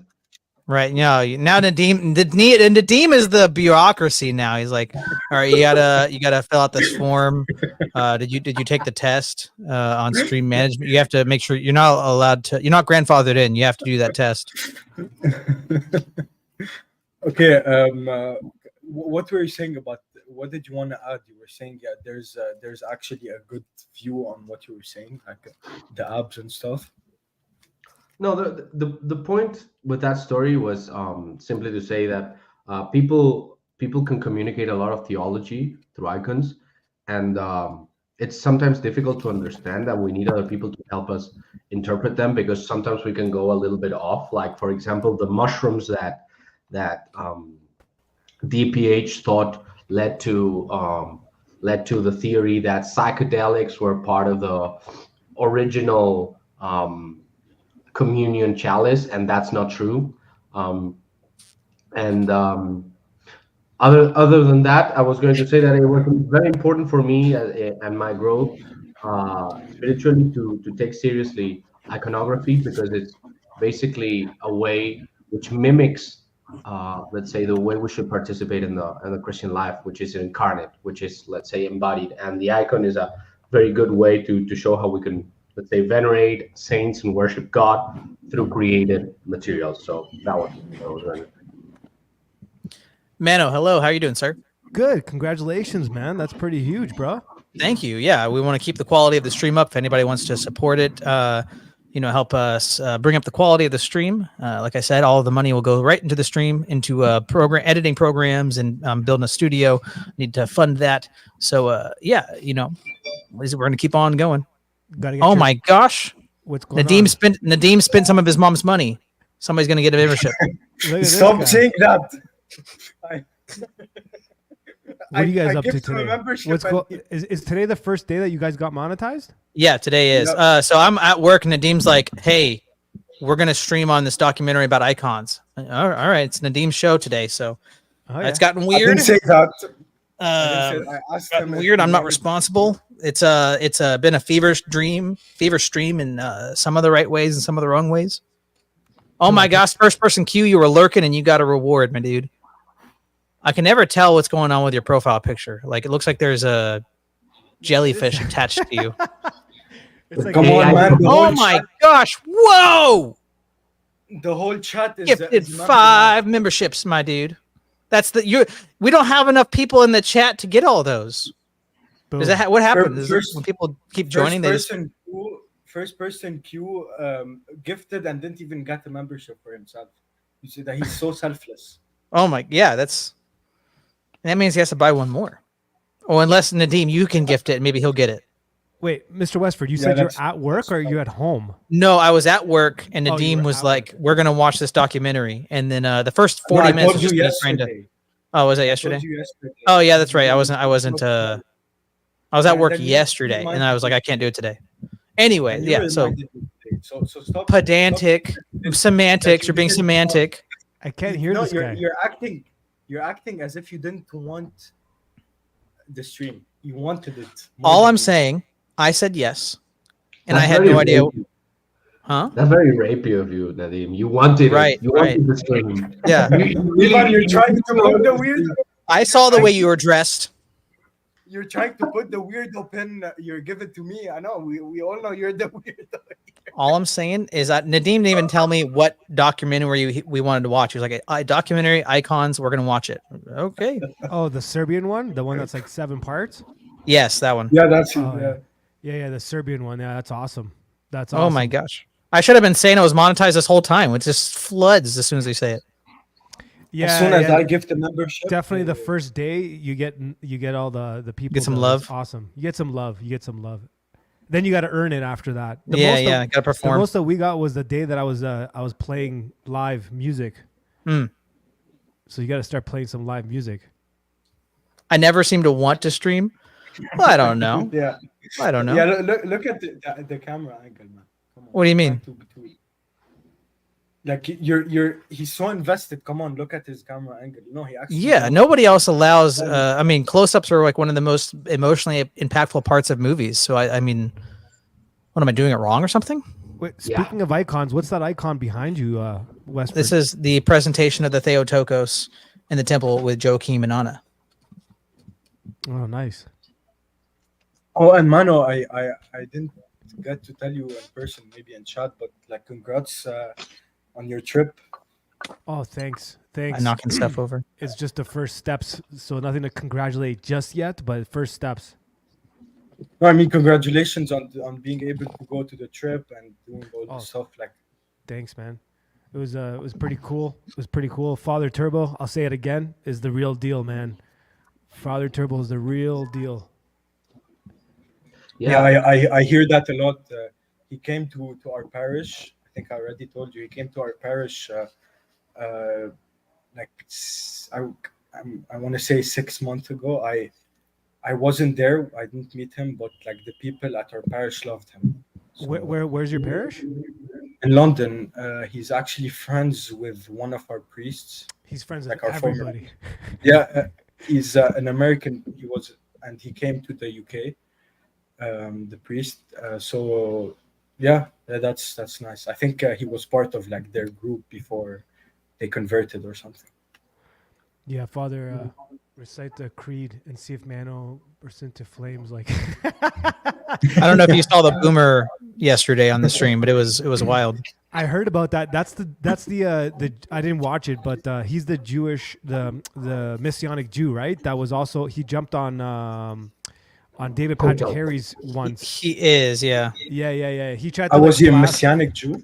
Yeah, he's a Messianic Jew from, if I remember correctly. And he's just like nuts, Nice. deranged. He was talking Yeah. about something about in 2015. We Yep. all like. He said in disappeared or something. 2005 in October, Jesus 2005, Christ yeah. appeared to every single human and told them the vision. And if you don't agree with the vision, you've shut it off and you've chosen to burn in hell. And I was like, he's like, you chose war on that day. I was like, I was 10 years old, dude. What did I do wrong? No, we were trying. He's nuts, We man. were trying to discern if he was demonically possessed or no. I think. I started reciting the creed, and he got really mad, and he said I was a Muslim. He got mad. Why?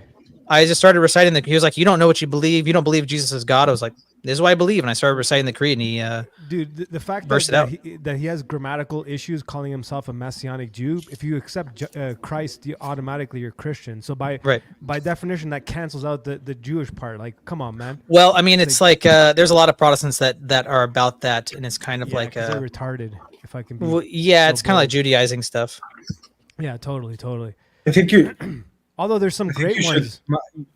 You should go watch back the part where he came on if you want to, like, see what happened after. Like, the mood just like dropped. We were so like. It was I mean, it was like it wasn't like haha, this is funny. It was like I didn't know what I was. I thought it was a different guy, and I thought it was going to be haha funny, and it was just like, everybody, let's just pray for this guy, and well, goodbye.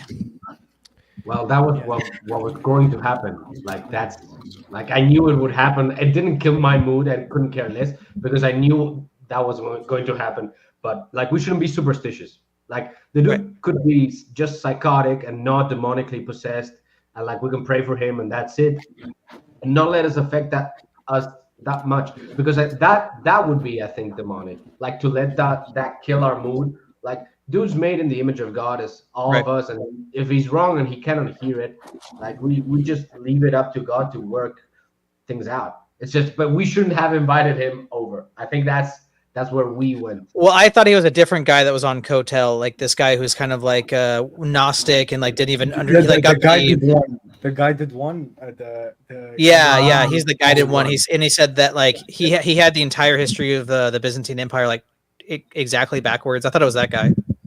No, this guy was funny. This guy guy- was able to bear, but the other The guy one that was on yesterday was the only time I was on DPH's open panels, and he jumped on.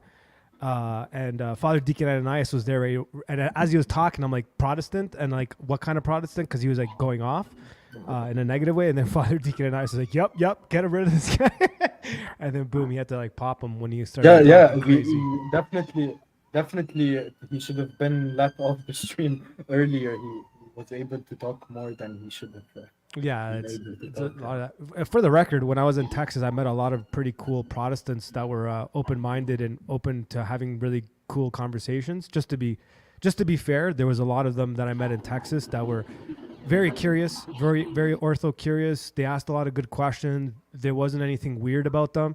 Totally respectful conversation. Just wanted to say that. No, I think even the Protestants don't consider those people. No, Protestants. they don't. They don't. No, they Think- don't. Yeah. It's like a cult. I think they're cults. Yeah, definitely. It's nuts, man. Just calling yourself a Messianic Jew in itself is weird to me. Just the term doesn't make sense. Yeah, I agree. But yeah, I grew up hearing about those people, and it's just like, oh yeah, Jews that have come to Christ. That's just they're still God's. It's this idea that they're still God's chosen people. Yeah. Yeah, as if Right. as if the Christians aren't the chosen people. Yeah, 'cause Anyways, the definition of Israel is the problem. Right. How It's they just- dispensational, is what yeah, it is. dispensationalism. Yeah. But dude, what if the vision was right? I was there in 2005. I'm not high enough for that line of thought. I need to hit a fat blunt to go down that route. Was it- We're putting it back in icons. Like, how was it in Texas? Like the kind of iconography in the church. Like, how did you feel? How did it feel? Like coming back? Like, I know we're not talking about, we're not supposed to interrupt people, but I do want to point out lingy says John Mondragon. So not to interrupt you, Nadim, not to interrupt you. You have the talking unicorn. I don't want to interrupt you. You know, Yvonne had a really good point. Mano, you want to reply? And the question was like, how was church? You mean? No, I meant like how did you see the iconography in a new perspective, in your new eyes coming back? Oh, well, the St. Maximus in Denton is like amazing. It's a pretty cool little church. It was a former frat house that they turned into a church. So it was already described to me as such before I walked in there. And as soon as you walk in, the place is covered with icons because it's like they don't have a proper iconostasis and like that. They just kind of have icons all over the walls because it's like a little. They're building there, right? And it's just covered. It was cool because I saw different kinds of icons, which I haven't fully experienced before because obviously I'm Greek Orthodox, and most of the churches I've been to are Greek. A couple of Russians, a couple of Serbian churches, but they were traditional, so there was like the iconography was the same. There was a couple extra different ones. There was a couple of Father Seraphim Rose. I've never seen an actual face-to-face icon of Father Seraphim Rose, and Saint John of San Francisco, and those two caught my attention. There are also two one saint and one soon-to-be saint that I venerate frequently because of my task with the U.S. and this whole thing with Texas. So to answer your question, the whole experience was kind of like hard to describe. It was very real and tangible. And like when I spoke to Father Turbo privately, the very first thing I said to him was like we had just said hello. It was already. Then the first thing I looked at him, I'm like, it's real. This is all real because like that was for me. That was the moment that I had to see like, is this all real? So it was real to me. Orthodoxy is legitimately real. It's different to know in your head. It's different to know in your heart, and different to experience that moment. And I hadn't taken communion at that point just yet. I was about to do my confession. And like the very first thing I verbally said to my church father was like, it's real. And like the look on his face, you could tell like, he's like, yeah, like it's real. It's real. Like, so anyways, I don't know if that answers your question, but it was, I'm still definitely does. It's still nuts. Yeah. It was still nuts. I was shook. Literally like Father Turbo's next to me. We haven't really said anything. And he's like, he taps me like, you okay? Like, and we hadn't said hi at that point. It was just kind of like I was in service. I had to do my confession. We hadn't seen each other until like church started. So he like literally nudged me because he could see that I was shook. And he's like, you okay? I'm like, I think so. He's like, whenever you're ready, we'll go do your confession. And like, that was my introduction to Father Turbo, to the church, and just like shook, man. It was shook. I was shook. I still am. I get teared up a little bit when I think about some of it. Yeah.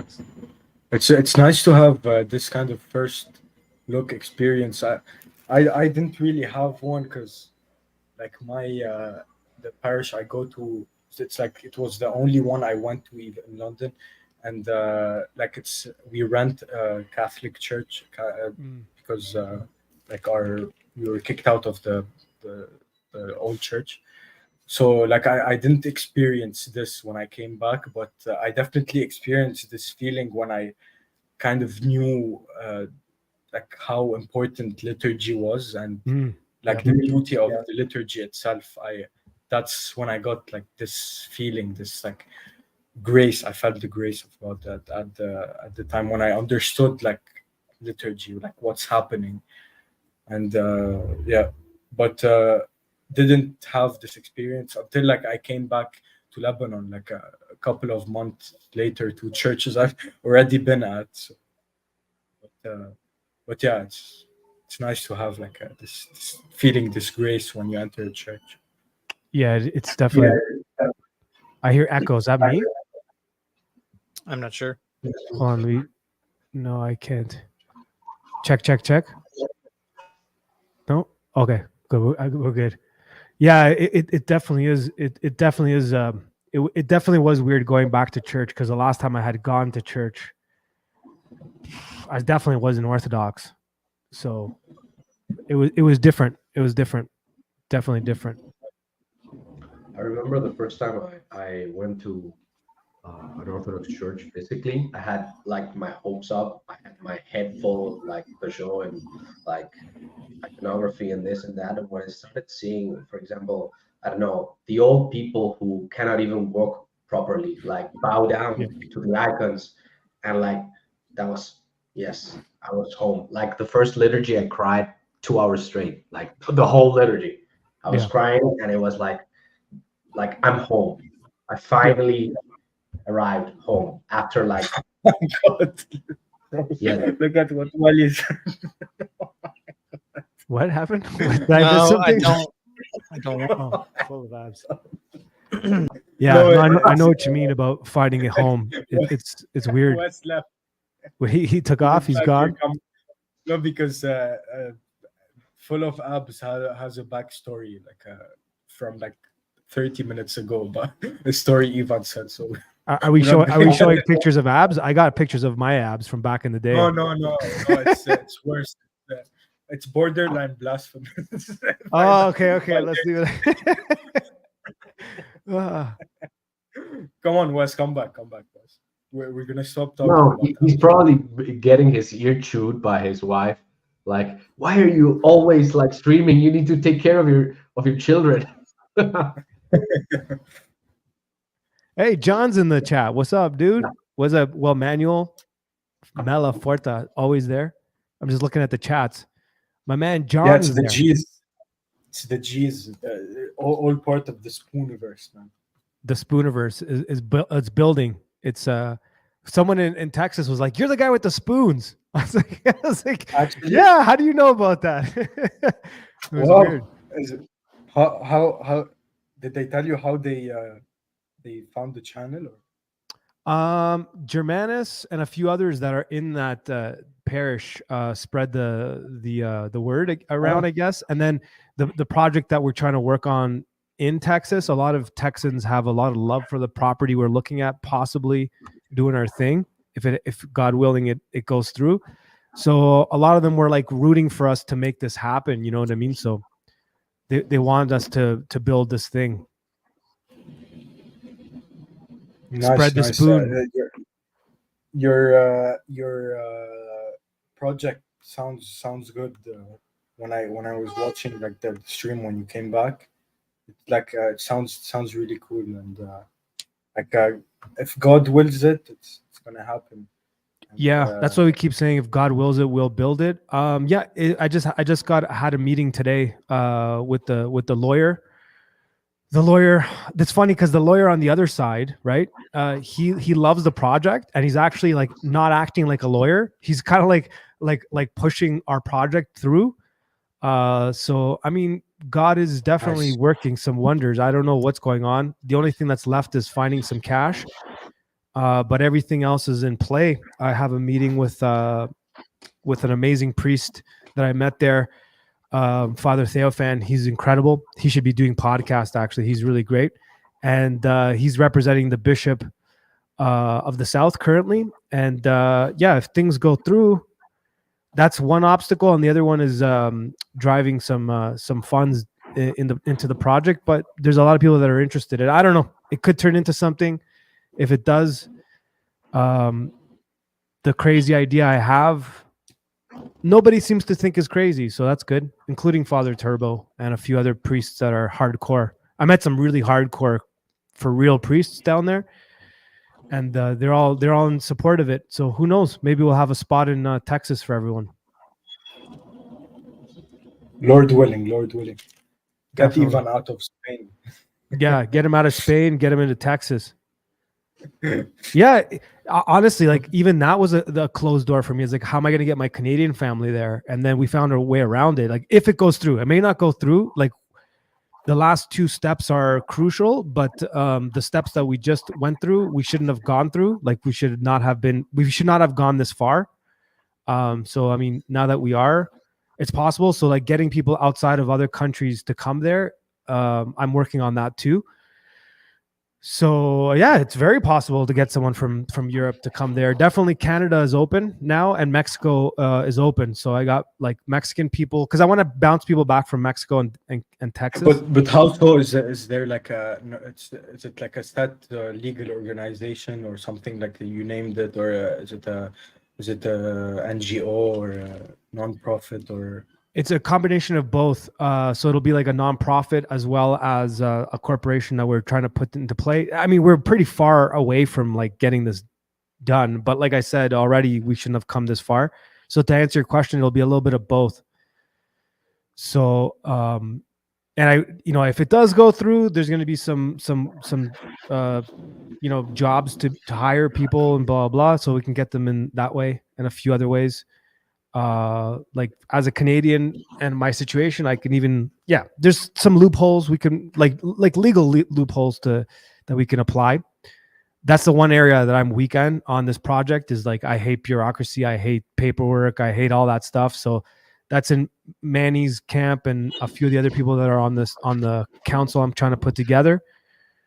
But I don't know. We shouldn't have come this far, man. That's all I got to say is that we really shouldn't have come this far. Ivan, you speak Spanish, right? Sí, obvio. Okay, good. Yeah. So I'm going to definitely need some Spanish, some people that know Spanish, because I want to come to Mexico. You have to convince Ivan to come first, and after. Believe me, it's one of those projects I won't have to convince anyone. Trust me. When you see what I got planned, I don't think I'm going to have to convince anyone. I'm down. Definitely. Yeah, I'll put it in my maybe me too one after. Yeah, and also I plan on paying anybody, and I'm say they keep forcing me to refer to this as I, but it's a we. The we project we're building, it will pay. I don't believe in free work. I don't believe in communism. I don't believe in donations in that way. So that's just letting everybody know. Whoever pitches in will figure a way to pay. So. It's a little too early to talk a little bit more details on that, but it's coming. It's coming. So, well, Manuel, we got you in Mexico, brother. You be able to jump back and forth, my dear friend, because he's in Mexico. Well, Manuel.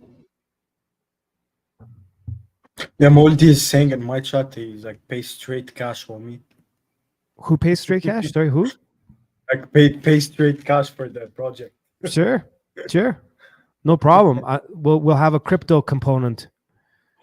I would need a visa. I got you on that, though. Well, Manuel. But how so? Crypto? Like how so the visa part? For Well Manuel? Well, he's Mexican, first of all. So he can still, there's still like, you could travel back and forth, especially if we combined the two projects together, which we're planning on doing. So the work visa will be easy to do because there'll be a chapter here in Mexico. Oh, okay, nice. I don't got deep pockets at all, man. We're pretty broke. We're pretty broke. If it's a non-profit or an NGO or something, it could also be like put on like on the visa. Like if someone applies it, they like tend to give visas to people that are in non-profits easier than. So if you can go like it's sort of a loophole. Well, this is hopefully soon to be a saint. This is Vladika Dimitri of Dimitri. Dallas. He's considered. He was reposed a couple of years back. He's considered like the bishop of the South, and he brought orthodoxy, or helped build orthodoxy in Mexico. So a big, coincidentally enough, if you want to look at it that way, when I started this project, I had no idea that Texas was going to be a possibility. I had no idea who Vladika was. And then he was introduced to me because of the project that I'm trying to do is very similar to his original project. I'm not comparing myself at all to Vladika. I'm just saying I'd like to carry on his work, and that is to combine Mexico with Texas, and spread orthodoxy in Mexico. Because honestly, the Mexican people, despite what some people say, I've seen nothing but beauty in them, and they really, really do adore orthodoxy when they hear about it. Yeah, didn't he have also like uncorrupt relics? I think I saw like Yes. pictures of his uncorrupt relics, Yes. like super Yes. clear. Yes. They were kind of just switching his tomb from a place to the cathedral, and they saw his uncorrupt relics.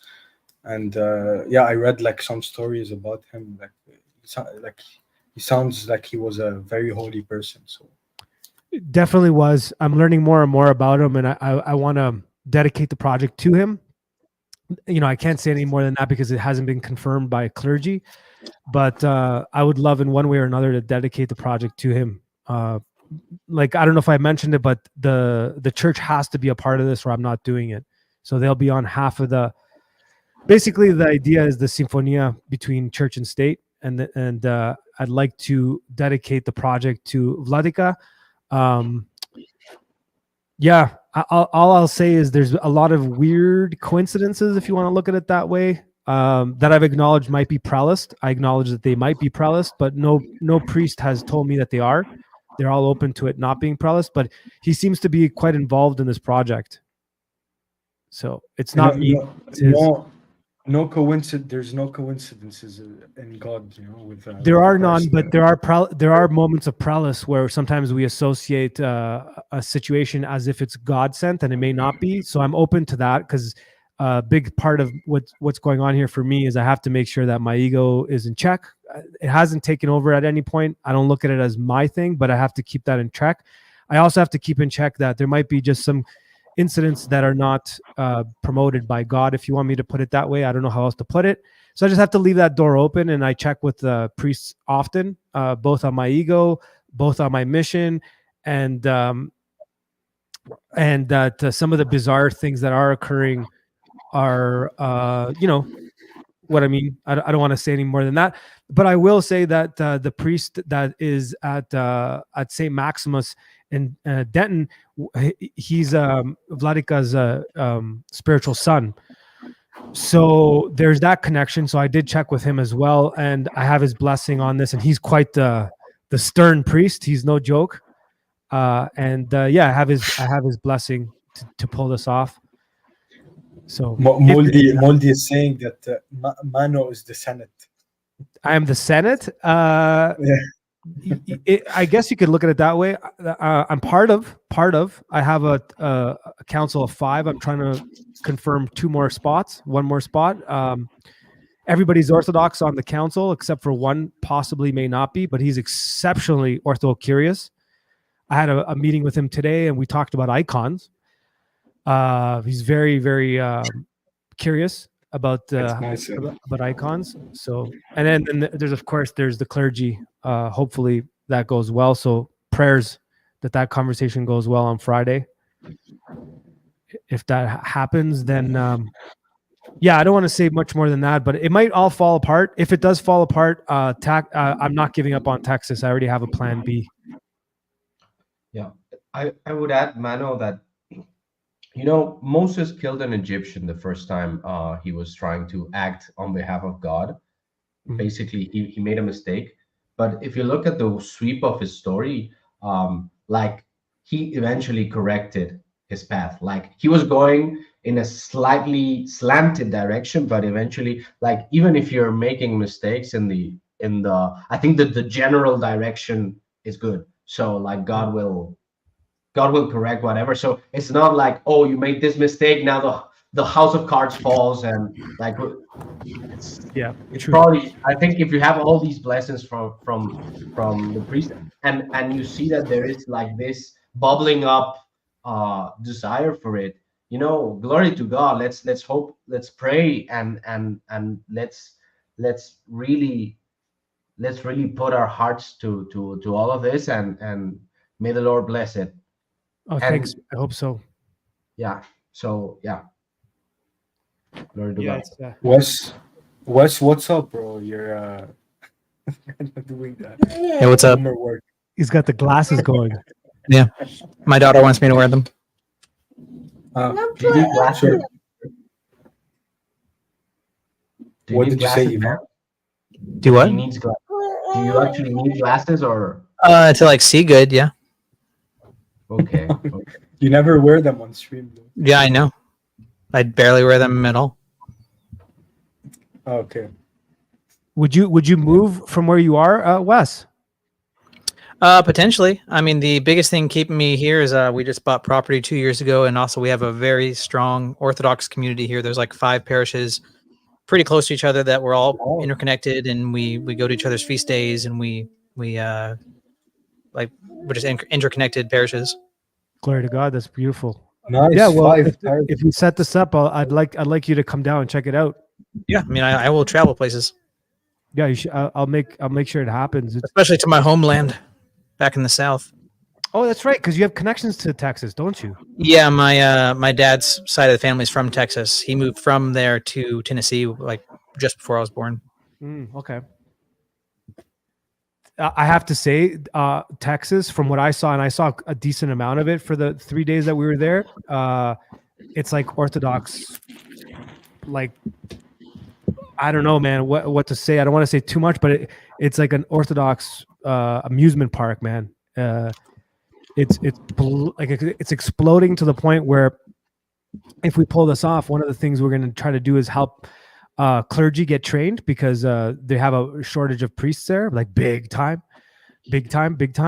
So it's really blowing up down there, man. People are moving from all over the U.S. to Texas. So and I could see why. I have to say, it's the first time that I wasn't, not that I was embarrassed of it, but I remember when we were kids doing our cross before dinner in a public area or this and that, you'd have to look around and people would give you dirty looks. I saw that in Chicago. I saw that in Alabama. I saw that in a bunch of places. But there, nah, man.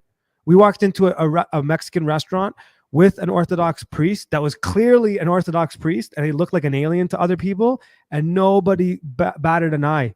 Like, they were referring to him as father. They were all cool about it. It was awesome. I mean, that might just be the how integrated that priest is into the community. Like with my parish priest, my spiritual father, he goes around in town in his cassock and he knows everybody. He's from here. He's lived here his whole life. Like a lot of the people like own the businesses and restaurants and such, like he went to high school with or whatever, and like they know him. They call him Father Dave. They call him by his name. I could say Father.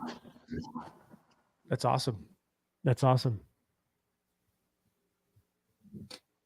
So nice that they're able to do that. Like, it's especially like in communities and villages and all this stuff. Like it's we were talking like a long time ago in a stream, like how different like village life is from city life.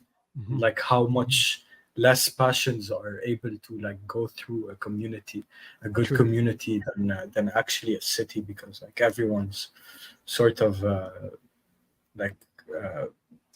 pushed through the passions, rather than in a community people are just trying to live their daily lives. And It's true. Yeah. It's true. And So porn it's is illegal so there. nice that You can't log on to like Pornhub and stuff in Texas unless you register and stuff like that. It's they banned it.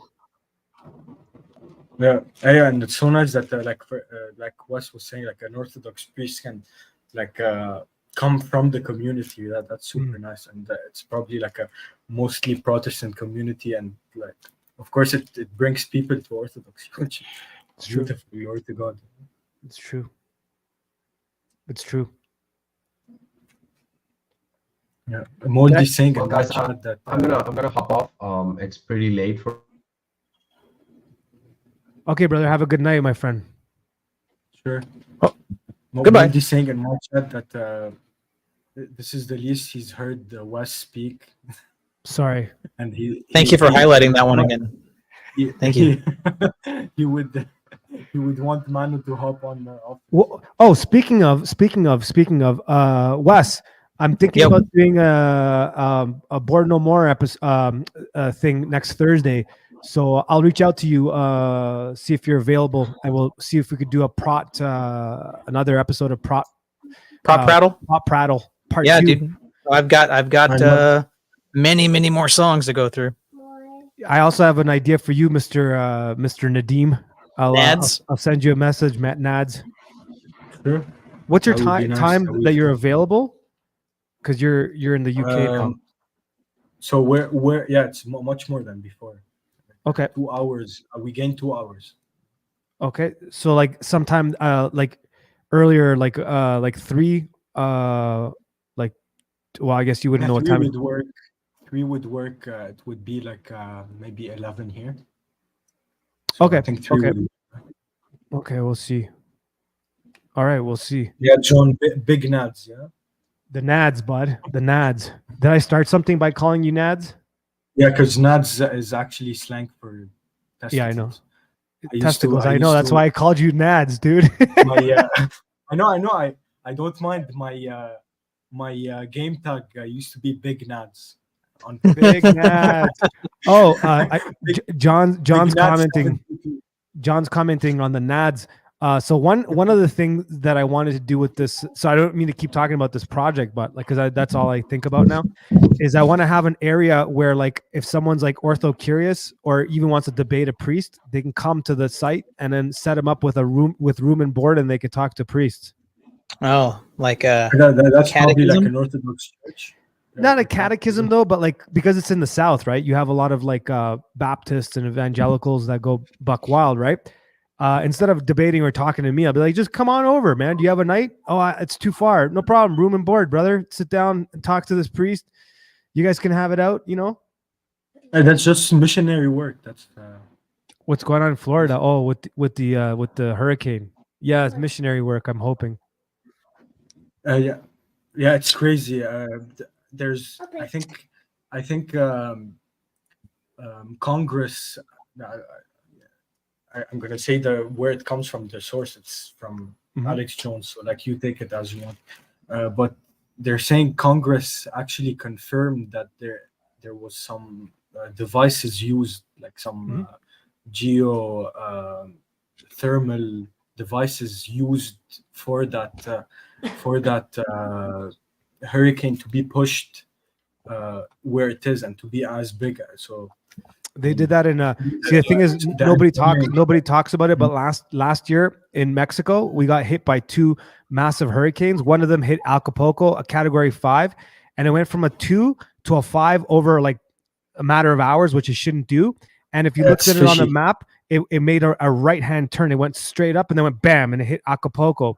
Yeah. Acapulco is a big hotspot for anarcho-capitalists.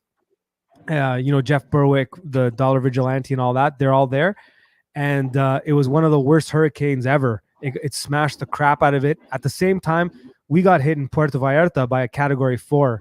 So I was in one of those, and they're scary. Yeah, they're scary. I think that the main area that's being hit is actually a very low risk place normally. It's like somewhere that hurricanes actually don't come. It's not actually like naturally, physically, it's not a good place for a hurricane to grow, but it would grow if there's a kind of machinery that's being used to actually push those hurricanes. And it's like one, maybe like the biggest hurricane in history. Maybe that's what they're saying. Anyways, I don't know if it hit yet or supposed today or something. But yeah, like, it is hitting them now. I'm just excited to see what they do to us next election cycle. Hopefully they're keep ramping it up. If they're like, also take it as you want, but like Elon Musk said that if Kamala wins, there won't be elections anymore. And I mean, Trump kind of said something similar, like, "Oh, Christians, if I win, you won't need to vote anymore, my Christians." yeah, but there That's actually isn't a pretty good any. Trump. But anyways, there isn't like like last time was rigged, so it's as if you're not voting. So I so agree. there already aren't any votes. Yeah, I try to.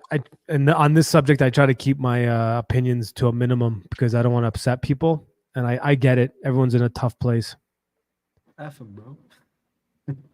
I get it. It's tricky. What happened? Nadim is an agent of chaos. Oh, by bringing up the subject. No, he just said, No, "F okay. him." Give him your opinion. That's what he just said. Oh, Bro, yeah. No, it's like it's come on, bro. That's truth. Like if you win Latin truth, you were deceiver, bro. It's true. How's everything in Lebanon with the situations that's going down there? Yeah, man. Did anybody apparently page you it's- about like anything going wrong? Like, did Wes, come on, dude. There's a lot of theories. Like the first theory I had is that Hassan Nasrallah is not dead, but he's like actually fake dead. And like there's like the leader of Hezbollah. I don't know if you're keeping up, but in Lebanon he was untouchable. You know, he was like a vision of hope for people. I don't know. Definitely a better like people like the Orthodox people are like, yeah, we don't need to have like our point of view or like we're against Zionism and we're against Islam, which I agree, but that we can say what's better for us. We can look and assess and see what's better for us. Definitely, it was better for Christians than Zionism is. Definitely, Islam, like not Islam, but like the Shias never had this expansionist idea, and were always kind of trying to fit their narratives with Christians. You know, they never wanted to kind of overtake them or take their place, especially in Syria. Yeah. And in Syria, the kind of secular state is way better for Christians than the Sunni-led force, Sunni Muslim-led force, and the Shias were the ones that were trying to keep this kind of pluralistic, secular state. But it's not really secular as like the West, but it kind of points their values to religion. But it's definitely better for the survival of Christians than what the like Sunni idea in Syria. But in Lebanon, it's very different. What are you hearing about the current war? Right now, there's being attacks on Lebanese soil. What do you? It's been I think 2 weeks, 3 weeks, maybe. Yeah. It started. I left one day after all the pager stuff. My John saying paging beep bop beep bop bop. So when the pagers all exploded, like maybe like 4,000 people were injured. Actually, like my sister saw a guy's foot. Wow. Really? Yeah. He had like an ankle strap. He had. There's a hole in his pocket, and like the pager just happened to slip down around his ankle. He's like, "Oh shoot!" This is the foot. No, picture if that's what like the blood spurts down. Actually, be much easier to be an EMT probably.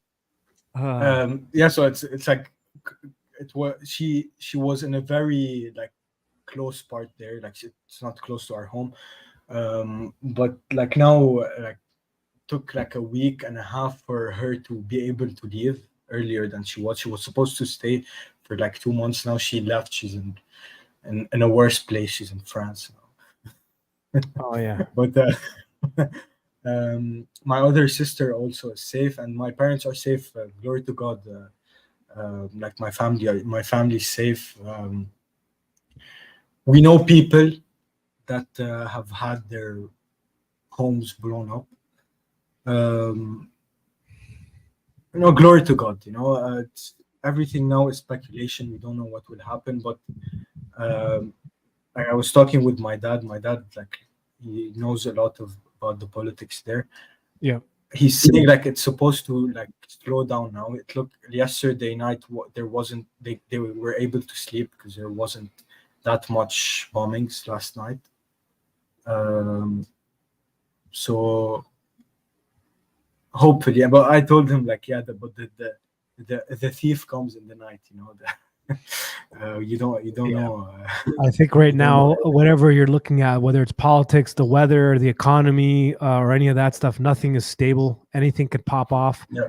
And like I was saying in the beginning of this year, well, when the whole stuff started in 2020, I said 2025 will be the year that things kind of get serious, and we're on our way to doing that. And I don't think you can double down on anything. Anything's possible. Anything and everything is possible. A lot's going to happen. We could even say what's going to happen. We could even not predict, but say and know what will happen through the prophecies of our saints. And for sure. Which annoys me because some people out there, I don't want to get too controversial here, but some people in the quote unquote supposed Orthodox world lean very left, if you want to put it that way. And they're referring to a lot of people, including myself. Apparently, I'm an extremist now, apparently. I was called hyperdox like a couple of days ago. So. By who? A Roman Catholic guy. My dad. The attacks are getting for real, but now it's happening from the inside, like online orthodoxy stuff. So I'm on a good list. I'm on a list. I'm happy. What's up, Denise? My dad thinks I'm an extremist, so I'm on a better list. Like it's even closer than the internet. Why does he think you're an extremist? Because we're being called extremists for stuff that are very orthodox. In the beginning, he thought I was an extremist. I think I lightened his view on Orthodox. I think his views are now getting closer to Orthodoxy. Oh yeah. My dad too, possibly. But he's like, he thought I was going to become a monk. That's like that kind of extremist. No, they're calling us. They call me like literally a nationalist. I'm not even an American, and they call me a nationalist, a separatist, also on a white supremacist. And meanwhile, I'm on the same list with like a lot of people that, keep in mind, Father Turbo, right? and a bunch of other people that we all adore. I'm on that same list, and all of a sudden I'm like, you know what, man, just leave me alone. But my only argument to them was like, have you read Father Seraphim Rose? Have you read Saint Paisios? And what do you think of Elder Ephraim? All three of those people are conspiracy theorists, according to you, right. And I'm just repeating them. But these people are posting Father Seraphim Rose, and I'm like, are you reading? Did we read the same book? Or like, did I misunderstand it, or did you? So even a priest called me out, right? I'll leave it at that. And then I asked that priest that question. I was like, I'm just saying this. Did I misunderstand it, or did they? And he stopped messaging me after that. And then we just switched conversations, and now it's all positive because he realizes, like, dude, I'm literally agreeing with Father Seraphim Rose. I'm agreeing with Saint Paisios. What are you talking about? You know what I mean? Like, this is crazy. Like, what is it that we're saying that's so bizarre? You know what I'm saying? Oh, Moldy kind of hit it. Moldy hit it there. Except it's not me. That individual does not like me. She does not. I was like saying me. that like the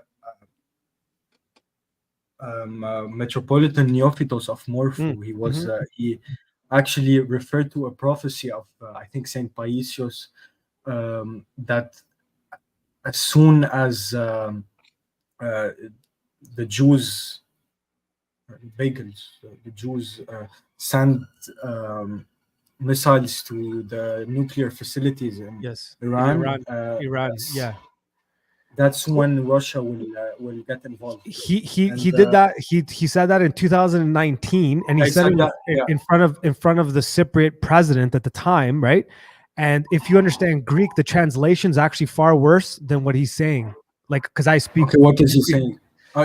He's saying it's far easier. It's probably harder in Greek. It's probably He's saying that as soon as Iran starts sending missiles on Israel, and that situation starts to happen, and I forgot the guy's name in Turkey. Either it was Erdogan will fall. Yes. yeah, Erdogan either will he fall. steps down or he dies. Then Russia will take over Turkey Turkey, and and give Hagia Sophia. Constantinople back to Hagia Sophia, to the Greeks, Yeah, and all that stuff and then Saint Paisios says, I think he's getting all of that from Saint Paisios. from Saint Paisios. And, Yeah, yeah, and Saint Paisios says that after the Greeks will lose it yeah. to the Americans, the US, and then the US will give it back Yeah, that one I don't Russia, and then remember. I don't the remember that Russians will one. give it back. But he also said Cyprus will be given back to the Cypriots. So Yeah, glory to God if that happens. Glory to yeah. God. When- So basically, the people that are calling us names or whatever, and Moldy kind of hit half of the name right there. Yeah, she's not a fan. These people also don't like Metropoliti Neofito.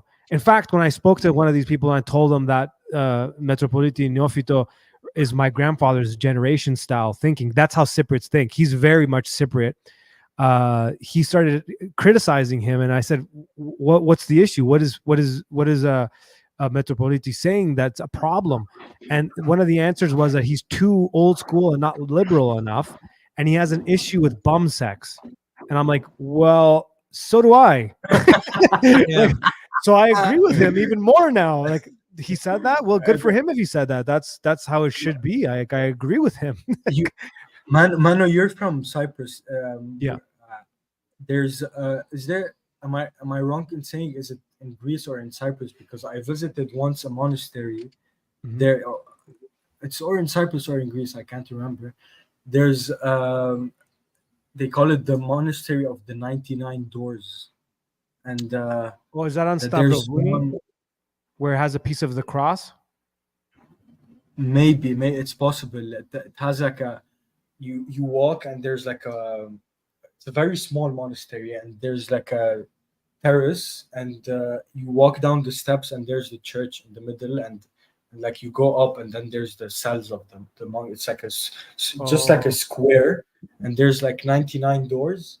Mhm. They're saying that the 100th door will appear when Hagia Sophia will be gained back or something. That's like a It's similar to prophecy. like the Marble King prophecy. The Marble King. I'm not something. familiar. The one the one I know is that Constantinople was built by a Constantine, lost by a Constantine, it will be regained by a Constantine. Okay, there's a Marble Yeah, but King prophecy where there's like Oh, a yeah, Marble King, yeah. We talked statue about of the last last emperor of Constantinople, and that he's like unsheathing his sword, and like the statue is physically unsheathing the sword, and then when it unsheaths, then it'll be like a return of the king, because there's they never found his body, and there's like this legend that he was like taken up to heaven or something like that, and he'll be coming back. But that's just a yeah. legend, I a think prophecy. I don't know how much there is do a to stream it. on that. Or What's was it that? someone else? The I Jonathan talked Pajot's talked about it a lot Yeah, but I What's your think we guys' did a take on stream on Peugeot? Like in general. generally speaking, I know like a couple of issues here and there, but just generally speaking. What Ivan said today, I don't know what I think. Yeah, that may be the worst thing I've ever heard in my life. Oh, Not boy. just from Peugeot, but But the abs. yeah, but, I want that to go away. I want that to be memory hold as much as possible. So, well, Emmanuel, you can, yeah, like you said, you need to forget that. You need to forget that. It But was that anyways, bad, eh? oh, it was not good. I mean, I heard it secondhand, Mhm. so maybe it's not as bad as what it. yeah, Anyways, yeah. I mean, like one of the worst things I've heard Peugeot say is that he's like, I believe, yeah, of course, evolution happened, but I don't believe in it because I believe in Christ. Like my faith is Christianity. Like physically, evolution happened, but it's not like my belief structure. That's kind of how I heard him describe it, which is like, if you think evolution Don't make happened, sense. then if you're a theistic evolutionist, then there are things that you cannot there's mutually exclusive claims with orthodoxy to evolution. There's a ton of them. So I mean, that's like the biggest just issue there. And then I would say that Peugeot, I believe, is trying to be a bridge to materialist, to secularist, to modern man. He's trying to get them to understand the ancient cosmology of the church, And a danger with being a bridge is that people can walk both ways, right? And that's not necessarily Peugeot's fault that he's trying to use language and trying to connect to these people, reach them. But people often say that he, toes the line, or he sounds ecumenistic-y or something like that. I mean, that's it's not like a hard thing I'd point at him, but it's just kind of like, I mean, like it's like a vague, like, I wouldn't say I've ever heard anything that I'm like, ooh, that's over the line, but well, that's a tough place to be. So I understand where Peugeot's at, because I'm put in these situations now, and I could see it happening more and more as things build. I'm put in difficult positions where I can't always be like full on what I believe, because I don't want to do that. I don't want to push someone over the edge. So I kind of get that. He's in a difficult position. Yeah. Well, I think that it's not always the place. Like, right. I think it's probably a sign of like convert zeal or some kind of like overzealousness. If you're just like, you're desperate and you have to tell them about the faith, whatever. And it's like, well, no, if you go to your grandma's house, you don't have to like, do the, what is it, the Padre Pio meme, like, say Christ is Lord, say Christ is Lord to your grandma. She's like, I've got, you don't need to be doing that. Yeah, and there I've heard Father Turbo talk about it. I experienced it myself. There is a considerable difference, and again, I bring this up a lot, but I think it's an important conversation. There's a difference between convert zeal and cradle, and how things are approached. And sometimes that kind of gets out of hand. Sometimes it's necessary, but sometimes it gets a bit out of hand. I heard even Olga talking about it yesterday on Counterflow, because she's Serbian Orthodox, and she talked about the difference between cradle and converts. And sometimes it can get that way where people kind of, lose the focus a little bit, and over. Well, I thought. Sorry. No. Continue. Sorry. Well, like one example, I heard someone. She was a convert, and she was complaining that some of the what was used to wipe down an icon wasn't burnt. It was like spilt down the water and then put in the garbage, and it wasn't the water wasn't put down the sink properly or whatever. And I was like, okay, I get where she's coming from, but I mean, like, you know what I mean? Like, that's not the point. And there's tons of like those little traditions, like blessed food you're not supposed to throw away, and that's sorry. No, I don't throw that away. I would be pissed if someone throws blessed food. And like how we treat icons, and like the yes tension of like icons now being like mass produced or on low quality materials, as opposed to like, all the time it takes to hand paint them and all that. So people are more likely to, trample upon or throw away like, a bulletin that has an icon on it or something like that. There's all these little things to be conscientious of. Yeah, which I understand. I think it's good. It's good to like follow those small traditions, especially if it's like holy things. Like we do believe them holy, the icons, the antidiron. If you're not supposed to drop one drop, that's as a creative. The grandma's telling you. Yeah, you have to do this, and then yeah. And if it drops, you take it and you like lick your finger until yeah. So that's important. It totally is. It totally is. My point is more that sometimes like for example, like Father Turbo was talking about how well, I don't mean this personally, but converts need to look at it. You're a guest in their house, right? Because a lot of times as cradles, you're born with certain things that you take for granted, which are church-like. They're just like baked in the cake. So we may not know the gospel as well, but we kind of know that way. Again, this is not a criticism; it's more an observation. So, like, for one thing, like, I'm sure you'll agree with me. If you disagree with a priest and your cradle, even if you're not Orthodox, but you're like, let's say you're born Orthodox, but then you became something else. Even when I wasn't considering myself Orthodox, for me to argue or debate with a priest, it's no. You do not do that. Never. Never. Never do like, that. It was more like a fear of like what people would. Yeah. In any way, no cradle would never disrespect a priest in front of anyone, or even like if in. Like I can give experience from my village. If there's a problem with the priest, they just talk with each other. That's there's more gossip. Yep. And if it becomes like a real problem, they go to the bishop. They're not gonna like humiliate the priest or something. Exactly. But I'm seeing a lot of like converts doing that. And like that's an example. Like I remember a couple of priests saying stuff that I didn't agree with, even when I wasn't considered Orthodox. I didn't consider myself Orthodox at the time. And like there was no way I was going to argue with him in front of his face. You just say, okay, thank you, and you just walk away and you find your way elsewhere. Then you go to someone else that you trust and you talk to them about it. But to debate them or to argue them, no, you don't do that. Even online, like never. I mean, anything like that should be like as private as you can. Like you privately message them, you talk to them one-on-one, whatever. Yeah, I never even saw that until you talked about it. But like, to me, that made an impression on me. I was kind of like, how are they talking to a priest like that? And then I was like, oh, they weren't raised that way. They were raised like Protestants, where they just do this, where you can do that.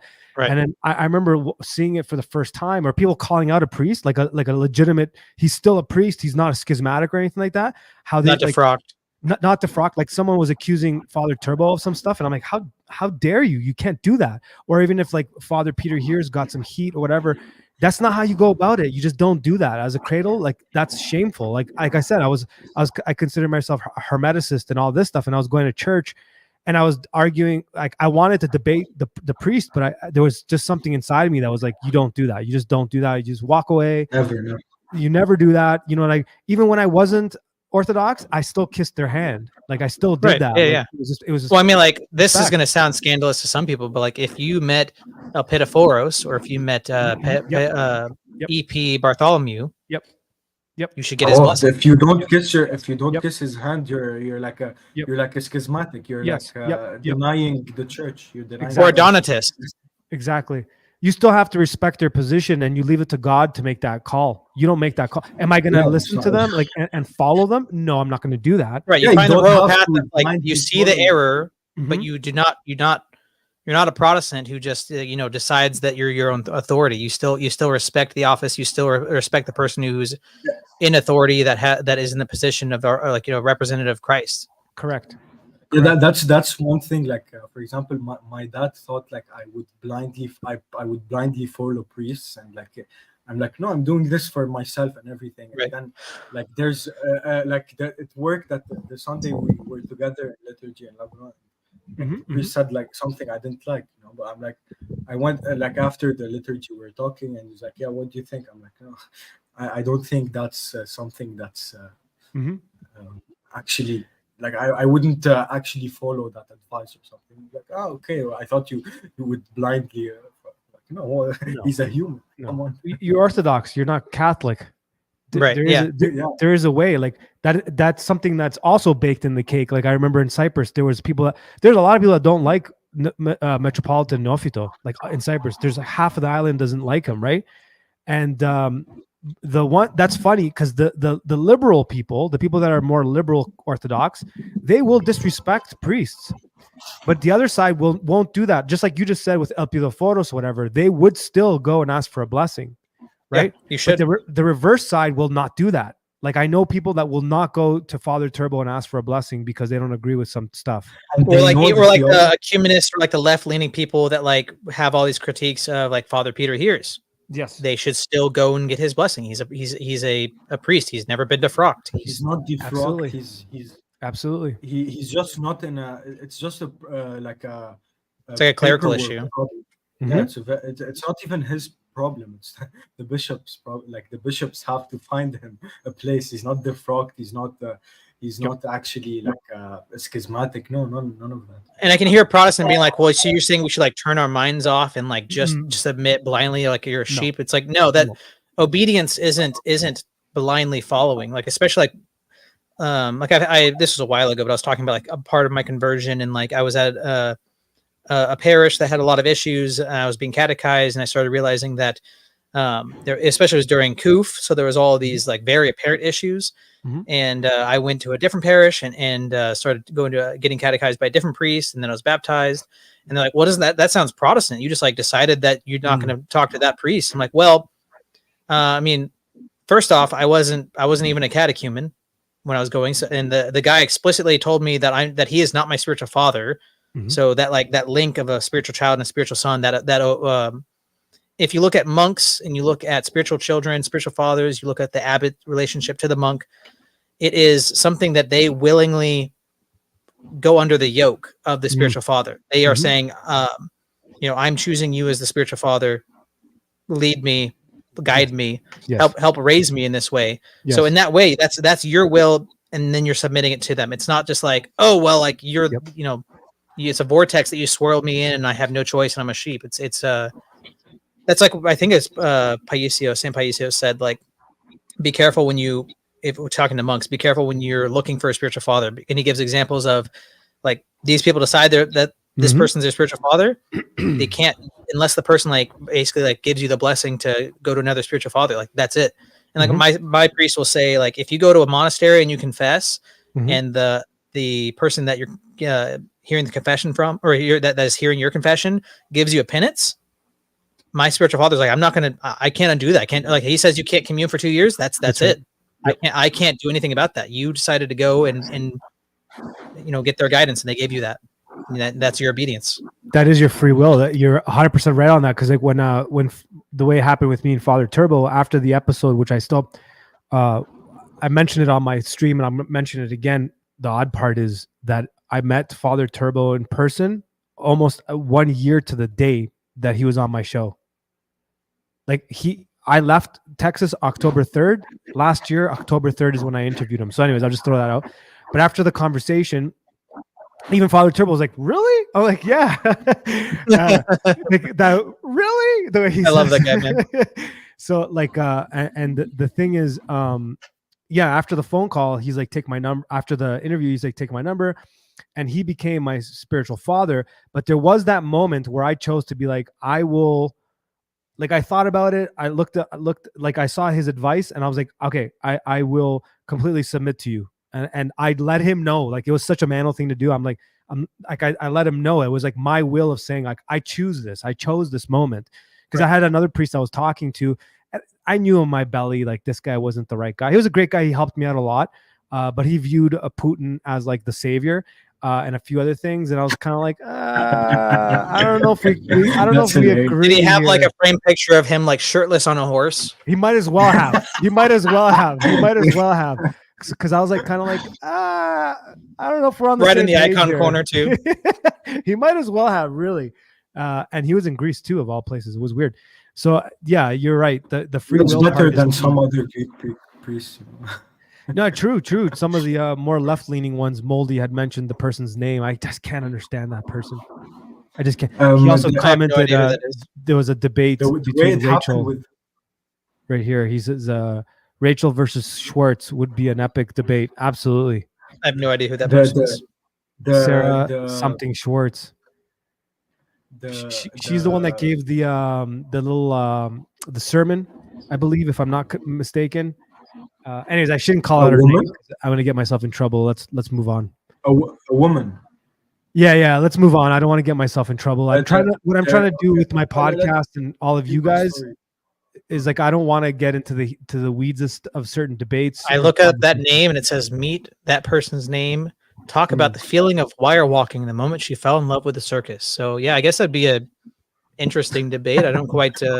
All I'll say is that that Moldy Apple. Please don't say it online. I don't want to get dragged into some stuff. But Moldy just said her name in the chats.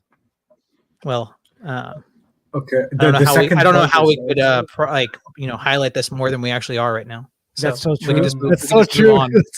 Let's just move on. It's in my chat. I wanted. Sorry, I'm going to interrupt you real quick.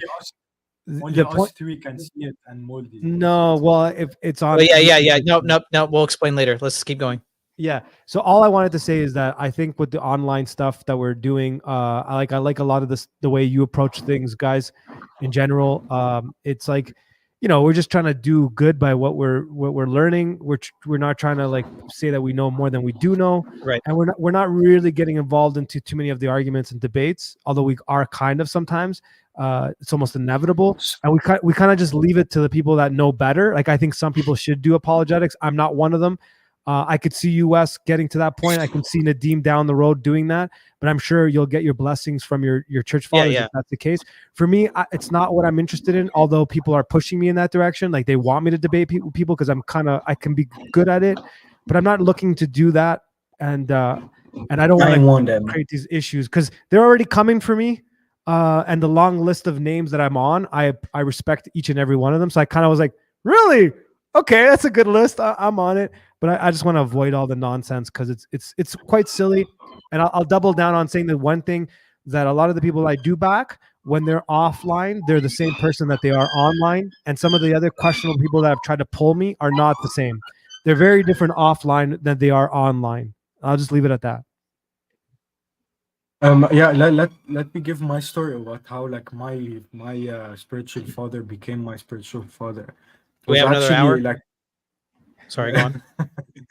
no, it's like the smallest story ever, like even on Okay. in my standards. So, uh, no, come on, man. So I don't know like how like if you'll call it as conscious as you, but like I was basically talking to my parish priest, which is now my spiritual father, and I'm like, yeah, like how do I confess? I was in the time like where I wanted to confess. He's like, yeah, you need a spiritual father, someone you confess to like on the regular and everything. I'm like, okay, can you be my spiritual father? He's like, sure, and that's what happened. That's the And I best. didn't know him at the time. I didn't know him. Like I didn't know anything about him. Like but like glory to God, it was a good choice. Like he's a great spiritual father. Like I didn't do it like very consciously, but maybe now throughout time I'm doing it consciously. So For glory sure. to God. For sure. Glory to God. He has a great way of putting us in front of the people that we need to be in front of. Speaking of which, are you guys fasting today? Yeah. No, I was gonna Oh, fast. sorry, you guys. Yeah. I'm a sinner. Don't worry. I normally do fast and I'm pretty strict with it, but today Manny and I did break it because we're kind of still under the weather a bit.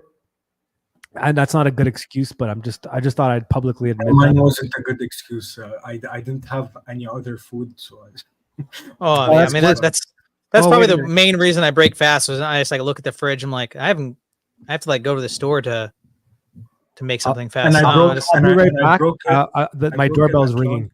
okay, they're coming for you. I broke it at lunch, so I'm like, okay, so I just eat pizza for dinner. I just ordered a pizza.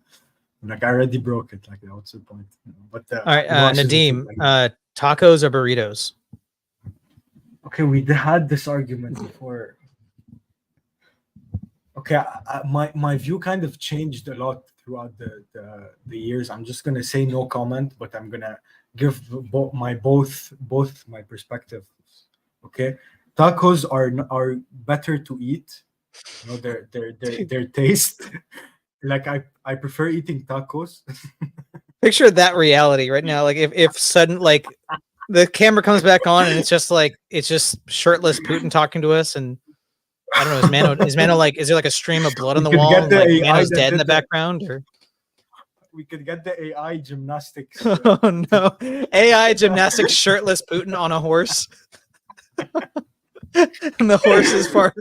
Him and the horse are fusing. I really want to find it. Oh, what do you get? You got some. You got some. Chips.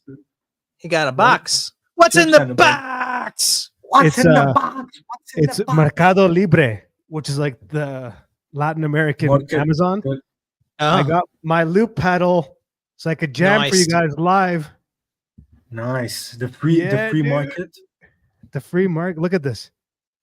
Bam. Nice, man. Nice, dude. Moldy was saying shirtless Putin was at your door. He might as well have been. It was pretty close. Right.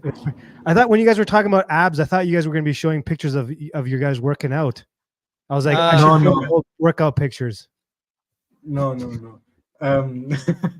Yeah, I was saying like tacos are nicer. Like I prefer tacos to eat, but like burritos are like more filling, and I like to fill my stomach, you know. And if I take, and tacos are more expensive and stuff, so like it depends also. Like the taste of tacos is better, but burritos are something I take more often because bigger quantity, less money. Bam. Bam. Well, it depends on where you are, because if you're in Mexico, the what you call a taco and what you call a burrito is next level. If you're in the States, it's a bit different. Like a burrito here, they're not everywhere. Well, Manuel can back me up on this. They're in some places, and it's not like Tex-Mex. There's no like rice and all this like lettuce and Yeah. sour cream and gargantuous. It's not like that at all. And How do you also- feel about like rice inside of a taco or a burrito? I've heard people like, well, I'm already getting grain with the tortilla. Why am I doing another grain inside my grain? Isn't there rice in every burrito? No. There's different kinds of burritos. Like where I am now, it's just meat. Where I am now, but if you go to like the Mayan Riviera area, you'll get some rice in there, but it'll be like rice, meat, and cheese.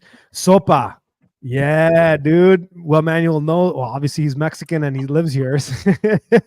That's awesome. Well, Emmanuel is a fence jumper. Oh, I didn't know. He's a fence jumper. What do Is you he a mean by coyote? that? What do you mean by that? You don't really have to like It's jump a about- fence now. You can just like walk through. It's just open. Oh, that kind of jumping. Yeah. Look at that. It doesn't come with a power supply, eh? Is that a Lacado Licado brand? bread. I don't know Lacato. what that is. Well, Emmanuel I is live in Mexico. back- Yes, well, Manuel, I know that you live in Mexico. You're a No, neighboring. he's talking to me. He's talking to me. Oh, he's not a talking to fence you. jumper. Oh, He's- right. I Yeah, thought we were Nadim on lives first- in Lebanon City, Mexico, I think. Lebanon City, Yeah. Mexico. Yeah. Yeah. Do Yeah, you know Mexico's pretty there's awesome. like there's a Lebanon in every state or something Yeah. like that. Probably.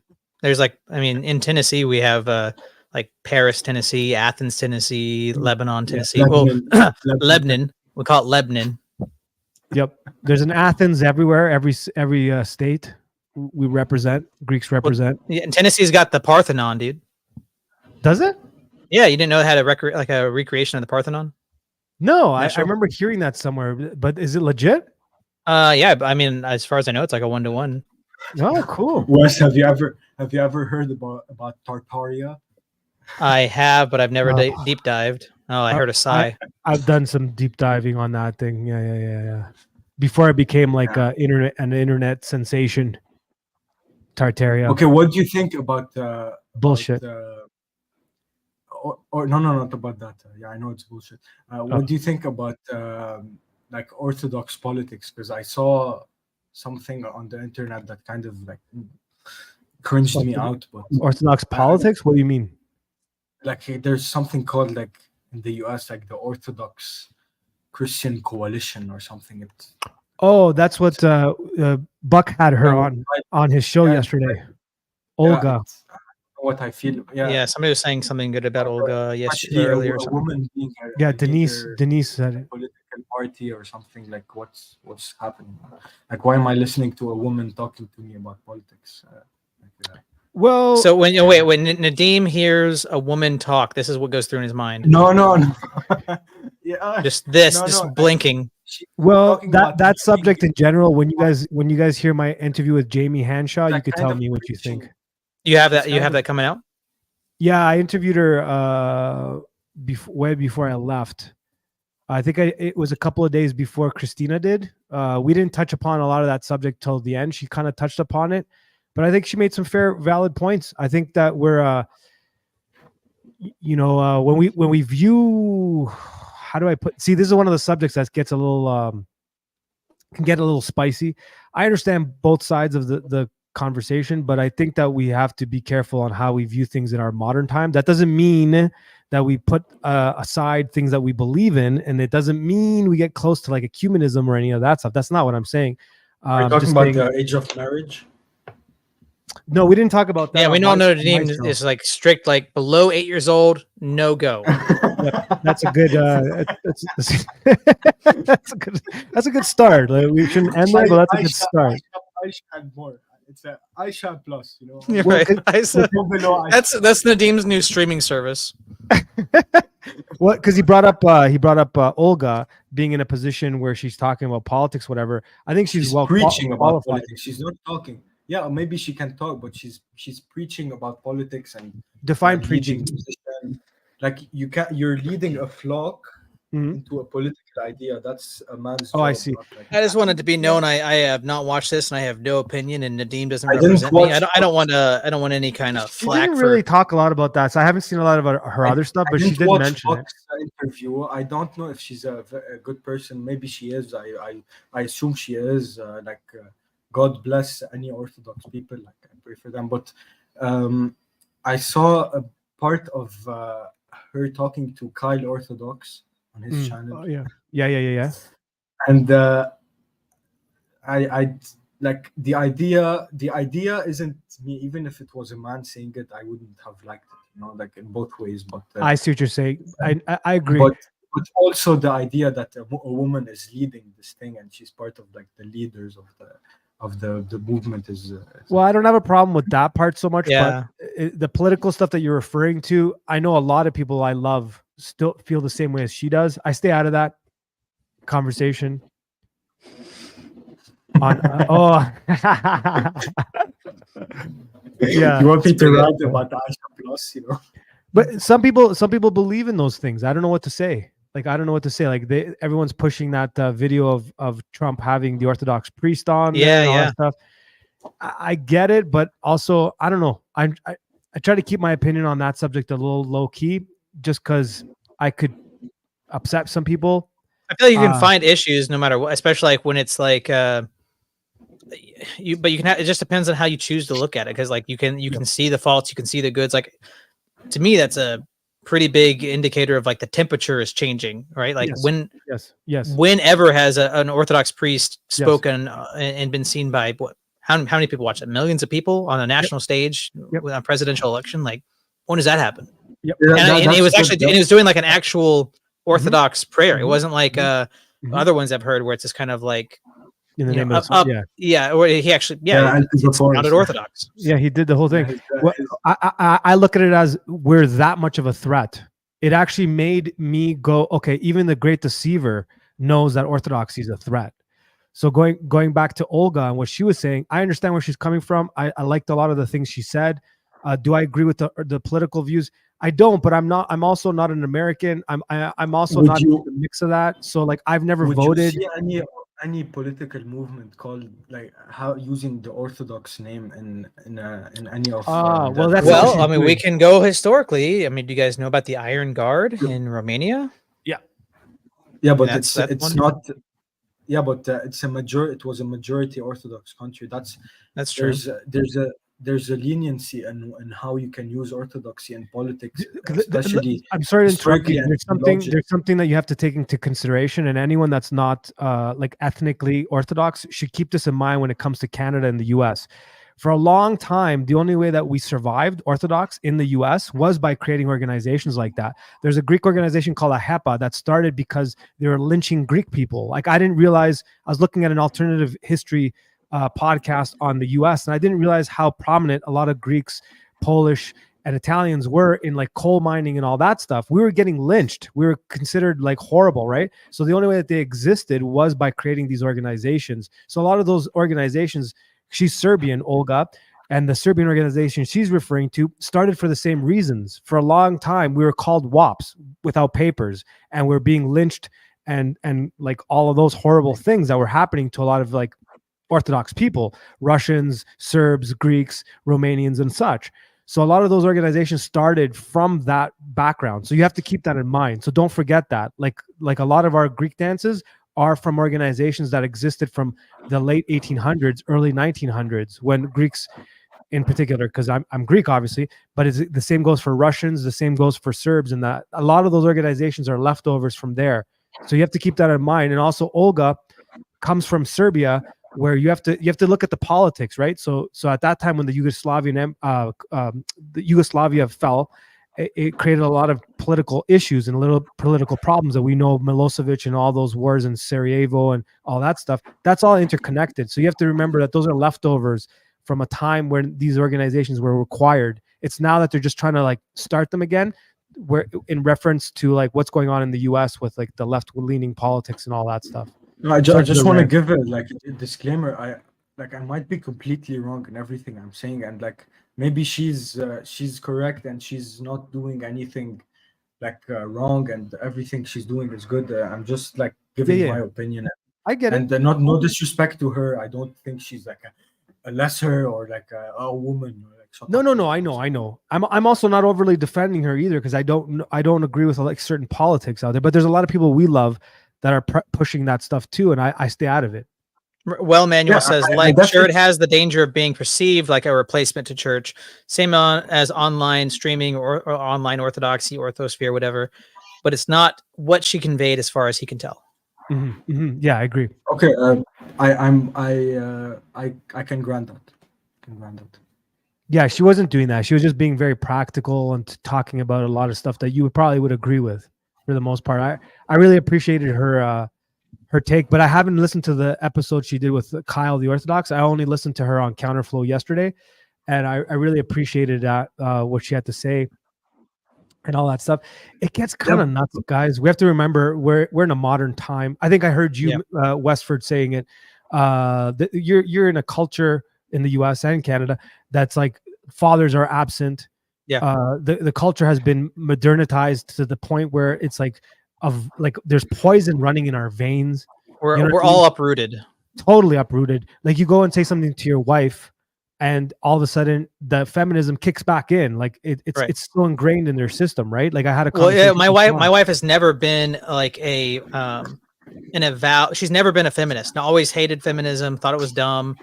Was never consciously affirming of feminism or its ideologies. But she is aware that, I mean, she, with her upbringing and being in America and like having female friends, that there may be things like she recognizes there may be a possibility of something in her operating system that has like kind of like, a tea bag in the hot water. There's going to be some leaching that happens. Like there might be some color that whatever, she's aware of that, and then all those things have to take time to be uprooted and recognized.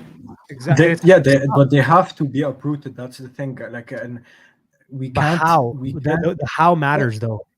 How matters, yeah, of course, but we can't change. No, like in the how, there's a line. Like you can't kind of fit your idea in the beginning, then after kind of change it to the church. No, as soon as you're True. in the True. church, you're gonna have to apply and struggle to be like a good member of the church. You can't start like trying to fit your ideas, then after start taking them off. That like True. True. there you have to like push them away and not like add them into your narrative. Never. And like even if everything is modernized and everything is super like changed, we can't, like the church doesn't change, so we can't Yeah, we but I can't mean, like, I agree. I hear what you're saying, but like, there's also like what's our place in our role and how we proceed with different people and the people that we don't even know online or that we have these parasocial relationships with. There's lots of different things we can get into there, and we should just be giving benefit of the doubt that people are talking to their spiritual father and working things out, and they're that they have the economia from their spiritual father, and that they're being developing in their orthodoxy. I think people can have like a tendency to be combative or I don't know, how do I say this, like you don't always have to try to find fault. Like there's people, like I'm sure if we talked, there'd be things that all three of us, I don't agree with you guys on certain stuff. I don't have to give out my opinion when Mano says something I don't agree with. I don't feel obligated to always assert myself every time somebody I don't agree with. I just don't think that's my place. Like sometimes, but that's discernment. I think if you're always doing that, then you don't have discernment, because you need to know that it's not your place always. I fully agree with that. I fully agree with that. And it's also it's important to know, to have discernment, to pick and choose your battles. Why are you doing what you're doing? Like, what's your intention? Like, is your intention to show how much you know, or how right you are, or is your intention to like do good and to help someone and even learn how to forgive, which is one of the hardest things I'm having a hard time with. And in terms of the church and stuff, as we enter back into the church or come to the church, sometimes some economia has to be applied, right? Sometimes, and then, like, for example, I was thinking about my wife's situation, which is complicated, and I've talked about it on my show, and I'm happy to do so again. But I was like, okay, well, if she comes with me to check out Texas, the first problem she's going to have is that women are wearing headscarves. She's going to have a problem with that because the feminism is going to creep in. Like, why do they have to have their heads covered? Why can't they just go to church? I saw Greek churches. They don't do that. Why do I have to do that here? You know, like that kind of thing. And it's like, okay, like, do you just kick them out, or do you give them the opportunity to kind of like, you know, so that's why admitting a fault, you know, confessing it and then repenting for it is a huge value, right? Let's look at Mary of Egypt. Are you going to toss out all these women because they've made bad decisions, or, you know, are you going to allow for them to ask for repentance? Like, if you take it from that point of view, like all of these, like these guys were like, you know, they look for modern women to enter the church, right? What do you think you're going to get? Like, they just came from a secular world. In the world that you live in, you're not going to get that. You know what I'm saying? You're going to have that. But now how they approach it matters. How the female approaches that. Yes, that's what I matters. meant. I didn't mean. No, I know. I think like I said, I think we just need to recognize that people are completely shutting it out. Or no, I don't. No, I know you're I'm not accusing you. I'm not accusing you. No one's accusing you. I'm just trying to say. I want to clarify. Okay. To Denise, my view. I'm gonna say it in like one short phrase. We're all broken when we go into the church. Even when we're in the church, we're all sinners. We're coming to be healed. Okay. I don't mind people having feminist ideas, leftist ideas, or everything when they're coming into the church. I have worse ideas than them, you know. But as soon as you're gonna start to talk about the faith and everything, you can't show like as soon as you have a big platform and you want to represent the faith and everything. I don't know what this Olga woman is saying. Like maybe she's saying something like completely correct, but you can't bring with you those modernist ideas when you're talking about the faith.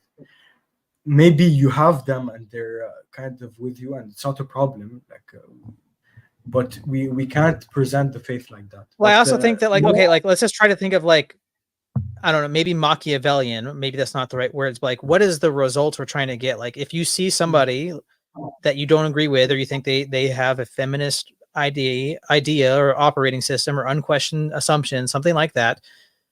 If you think that, and they're espousing orthodoxy and they're trying to be a representative, what is your goal? Like, do you actually want to reach out to them and try to reason with them and you know, get to understand and see if, like you asked, I'm saying maybe people like drama, and that my advice is that we should be attacking ideas whenever possible and not people, especially if they're of course in the church, whatever. I mean, that's just my advice. And I think it's better to try to reach out to people privately or to have a discussion with them. And I don't know. That's what I'm saying. Yeah, I agree with Denise is saying there. Everything you guys said, I agreed with. Just so Denise knows. You know? Yeah. No. We know you do. It's also hard. But it's easy to get lost in the righteousness of it, and it's easy to get lost in the finger pointing. Like I've been on both sides of that fence, right? Like I've been on both sides of that fence. Like there was a part when I was coming into Orthodoxy again, and I was like, well, if the guy doesn't believe in the Orthodox ways, but he believes in Christ, I'm okay with that. That's what I was saying, right? I was like that. And I am okay with that if you continue digging. If you continue going, then it's a good entry point. A good example is when we had John and his father on, Paul. You know, we could have doubled down on the whole baptism thing, which is where you and Ivan were going, and I stopped that right away because I'm like, what's the point of that? What are you going to do? Slam this Calvinist head against a wall about your views on baptism? And then of course he's going to bring up the thief on the cross. It's like, how many debates have you not seen? It's but what about if we take a different approach, love them for that situation, see in them like honestly, John and his father had like real love for Christ in their eyes. Like you could see it. Why would I turn that off? Right. Why would I Of argue with course. them? You know, say that. Even if they have errors, yeah, it's just like Yeah. imagine they're at coffee hour with We you or can whatever. we can Like agree. you We just, can agree. We Hold on, can one at a agree time. on One at a time. something. We I was can gonna say agree on just think about like you might be right, and like the Calvinists are incorrect on their view on baptism and all that. And they don't understand the thief on the cross is an exception, all that stuff. But like yeah, like what Man was saying, like if you see that their hearts are in the right place and they are trying to follow after Christ, that they are looking for the truth, and that's not a door that's open to them right now, like they're just for whatever reason that you can't get to them with that, then just think of it as a battlefield. Like try other methods, see what other ways that you can start to make ground. Yeah, that's why that then I would have been a schismatic if I thought like that. If I thought like yeah, there's no way there's even if I'm completely, we were talking about that, even if I'm completely correct, like I'm going too extremely and I'm like pushing people away, then like I become like a schismatic, it's so like what's the point even? No, Maybe they're it's not even better ready. to, like, yeah, also maybe and Like, maybe I know I maybe wasn't I'm ready. not even ready. Yeah, me neither. Maybe I'm not ready to even talk to them. Maybe it's better for me to fix myself, and then they'll start wanting to ask more questions. It's not like Skepticism is not evil, but correct skepticism with researching and looking critical for the truth. No, because I'm commenting on Christ as King. Skepticism, there's two forms of skepticism. The one that often is practiced is that you're skeptical and you never look into the subject, or you're not open to hearing a conversation. That's not skepticism. That's a religion. But healthy skepticism is like you go into the subject, you keep looking, you get presented with certain ideas, you see holes in your argument, and you keep researching. If you're doing that, then I agree 100% skepticism is exactly what they should do. And Denise can tell you, because she's in the chat, I told her on a stream and everybody else that skepticism is required. You should you should be skeptical of orthodoxy. If you're not skeptical of orthodoxy, then you're not in for the truth. You're in for a doubling down of a team shirt. You're wearing a band shirt. I'm still skeptical. I'm still looking for something that's wrong with orthodoxy. If I find it, I'm out. I haven't found it. But so skepticism, I agree with that. But oftentimes, as modern people, we fall prey to the modernity of what we call skepticism. And that means is someone says something you don't agree with, you just write them off. And that's not skepticism. That's not healthy. That's not accurate. I think we should always like have a hint of skepticism every time we face something new, but we don't always have to stay skeptical on something. Right. Or well, it's tact and on the truth, on tact. the like. I think everything new that happens that you you find, you have to be a bit skeptical, even if it's like orthodox. Absolutely. Like, oh, I never saw that. Absolutely. Like it looks different for me. I'm gonna look it up, and then after, even in orthodox, yeah. Like sorry to keep rambling. Sorry to keep rambling. I exercised skepticism when I got to Texas. I walked to the church going to myself, this could all be an illusion. This could all be a lie. Mano, you've fallen for these things before. Walk into it thinking that, and then experience it from that point of view. And then what I experienced was still powerful. So I'm walking away less skeptical than I was walking in. And I think that that's an important thing to do. Sorry, I totally interrupted you. Now everyone's quiet. No, I was saying like we're talking about like how a priest, for example, says something like you're not really like you don't really agree with, like you don't have to. It's like that's not orthodoxy if you're forced to do whatever he says, even if it's for your bad or for the bad of your salvation. Like it depends if it's your spiritual father, then it's different. But like it's like there's even skepticism in everything we do, but not, of course, we can't let it overtake every single aspect. Like sometimes we can just live life, like we don't have to be skeptical about everything.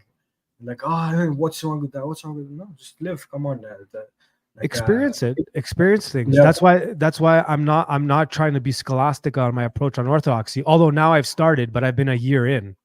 I've been a year in to experience it. Now I'm ready to start learning. So I bought a couple of books in Texas, Saint Silouan. So I'll be reading that and a few other things. Nice. But I think it's important, especially for me, because I used to be like a research the crap out of everything guy, and then I be calling everybody out. That's not true. That's incorrect. Well, actually, in 1455, one of those situations, it has its place. But anyways, now I'm rambling like a jaguar. Yeah, there is some things like I had a base view.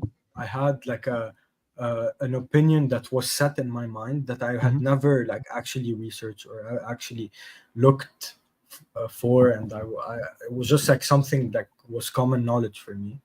For example, like then West did a stream, and I'm like, do you remember West the ancient cosmology stream? Yeah. Of the flat Earth In versus the. beginning, I gotta check I that did out. It was the worst thing. hilarious. I'm like, this guy, get him, this guy, like. It was like an hour before the stream started or something, or like the day before. You messaged me on Discord like, show this guy what's for it, man. Destroy this flat earther. And then like by like an hour and a half in, he's like, I have some questions and I'm not sure anymore. Yeah, and then I'm like, at the end of the stream, I'm like, now I don't know. I'm skeptical. I'm a complete skeptic in this thing. And then like now I like don't care completely About flat Earth, because about anything about the shape of the Earth, because Yeah. I found out it's not a scientific issue. So I'm like, I don't care. If someone wants to talk to me about it, I'm gonna give what I learned Same. about it, but Same. I'm not gonna like break my mind into it, like, and try to find, like, I'm never gonna, like, if you've gone into that loophole, you're never gonna find any definitive answer. Never. Like, I agree. on that I have subject. not gone down that hole. I'm leaving it all up in the air, like we talked about with Wes and I a couple months back. But I think the most important thing for me, and it's what got me back to Christ, was all I care about is truth at all costs. I'll take it all, and I'll risk it all for truth. Whatever is true, I'm in. I've always been like that. My dad said from the minute you came out, that's what you were saying. Apparently, that's something I've always said. I kept asking him, what's true? What's true? And that's all I'm interested in. So I agree with you, Me Nadim, too. on the whole flat Earth thing. Like I will invest. That was just an sometime. example. No, but it's a good one. It's a good one because it's in the back of my mind. Should I look into it? When should I look into it? I will eventually, but it's right now. It's not the most important thing. Right now, I have to get better at my praxis. I have to understand things more about my faith and how it fits in with everything. And I'm working backwards, and it's kind of uncomfortable for me because I like knowing things. So even when you guys are talking about some stuff, I don't like the fact that I'm not knowing, but it's been very humbling over the last year. You probably know more than me. You probably know. No, I really don't, because I remember Wes schooled me on some stuff, and same with Mark and DPH and a few others, and they're much younger than I am. So that took like when I first got into this, I'm like, they're not Orthodox, right? Like I was born Orthodox, and then they're just kids. But then I started realizing, man, they know a lot. So shut the hell up, sit down, and learn. And it took me a year of doing that. And then, whenever you guys are talking, I'm taking notes, I'm listening. For me, like I'm considerably older than you guys, and I'm like learning from you guys. To me, that was God handing my ass to me, like literally, because that's never been me. I like, if I get into it and I start researching, I will smoke you guys in a very short period of time, because that's how I am with research. But I try not to do that. Like I don't want to do that. I don't want to do that. Like I don't want to do that. I want to learn from younger people than I am. I want to learn from converts, because to me, that's if you knew me before, you would know, like, that's weird for Mano. Even my wife, when she's like, so you're learning from these people? I'm like, yeah, why? She was like, you're not the one teaching them? I'm like, no, why? She's like, because that's so not you.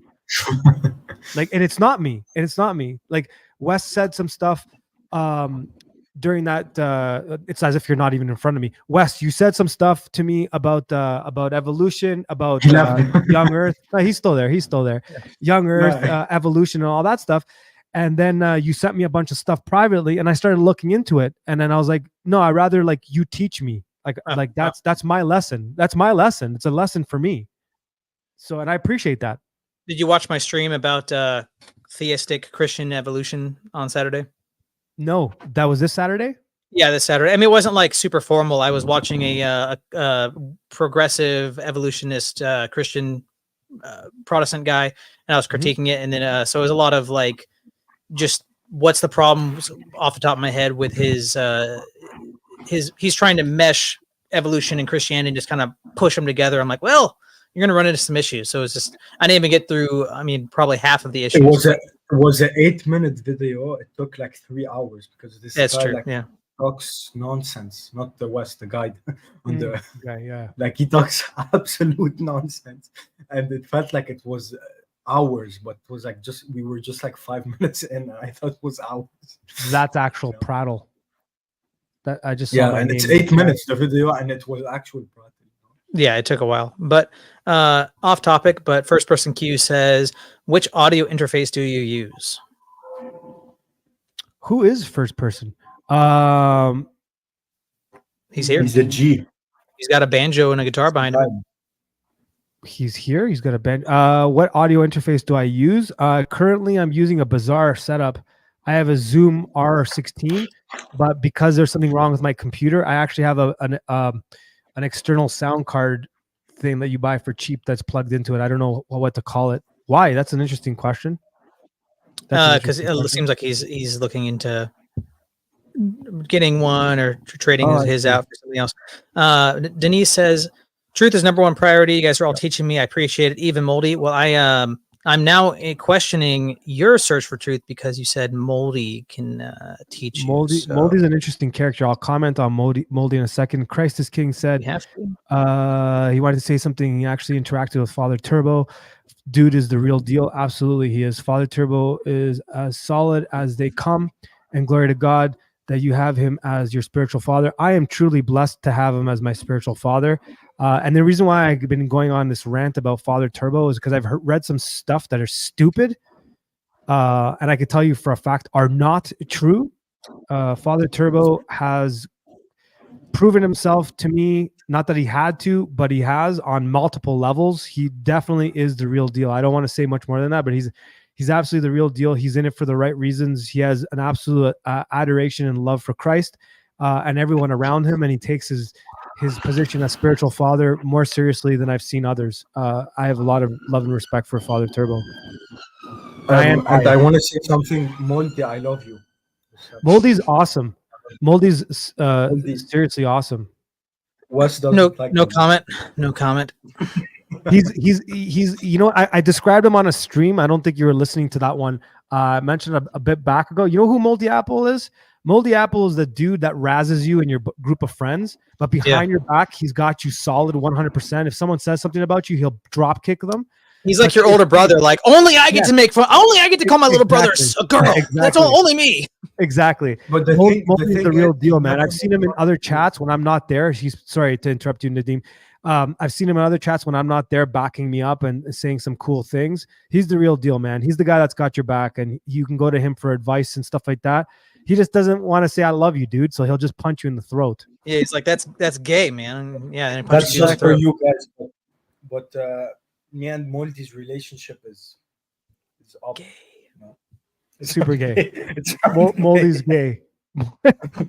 Moldy's not gay. Don't talk about Nadim is gay for Moldy. That's all I'm hearing. Don't talk about Moldy like that, bro. I'm gonna assume the answer is because you're in your college dorm in London. That I have my icon corner is here. Oh, is nice. that a thing of black pepper? It's Axe deodorant. Oh, that was my second guess. My second guess. Yeah. Like either black pepper or deodorant. Yeah. And Moldy said that I'm the work of art. That's why I'm saying I love it. I guess first person is looking to stream. Do you guys know who first person is? I've never seen that name before. I've seen him around. He's in every chat. I should do some daytime streaming. I haven't done that in a while. I think there's a whole bunch of people I don't see anymore when I don't day stream. Oh yeah, I mean, there's tons of people that I'm like, where did they go, man? Yeah, cool people. Totally. We're almost done here, eh? Yeah. I got stuff to get doing, man. If I want to spend time with my family and get stuff done. But I just want to point out again, thanks everybody Thank you, Well Manuel, for becoming a member. Thank you, Nadim, wherever you are, whoever you are. Thank you for becoming a member. Thank you for donating membership. Thank you, First Person Q, for donating 5 and then becoming 1. Thank you, John Mountain Dragon, for sending 2 lingies my way. It's very appreciated. And this is the first time I get to pop these little things up, man. I worked on Congratulations my again. on my throat singing, man. Oh yeah. That was pretty good. We should do like a duet. What deep? But I should jump on a buddy one because I could do a really good imitation of that. Of I a grew up with a lot Pajit? of Indian dudes. What are you doing, buddy? I like the head of Baba. And then turning the light bulb. Yeah, the head about yeah. No. Yeah, What do you mean I bubble my head? Pakistan, Uh, Afghan. oh my god, I got the itches. Yeah, Nadim don't got no obligations, dude. He can stream for another 4 hours. No, Yeah, all good. I was gonna say no. I need to sleep. I have a class tomorrow at 9 a.m. It's Good luck. almost it's 1.5. Anyways, When you say I this was stuff, it gonna makes me say- feel like I'm irresponsible, dude. Like I need to. It's like I'm your designated driver or something like that, and I'm drinking too much. True. I was gonna say like the stream ended like really well, like it ended out really well. You know, I don't think we've ever had a more dumpster fire beginning to a good wholesome ending like this. Yeah, First 45 minutes was like my mic's just not working, and everybody's saying the audio is terrible. Well, it's There was, like, because three I people, jumped on, and all of a sudden it Hmm. became normal. That's what Right, happened. right. no, it was That's- normal. that's my at ego. Some point, before you came on, and then after Ivan I'm said kidding. some weird stuff, then you came on and you fixed it. I think I have to go rewind and find out what happened here with these abs. But I everyone's don't know if reaction you was want so to. disturbing. I don't know if I want to. At your own risk. At your own. Is Yeah. it that bad? that's, Wow. Okay.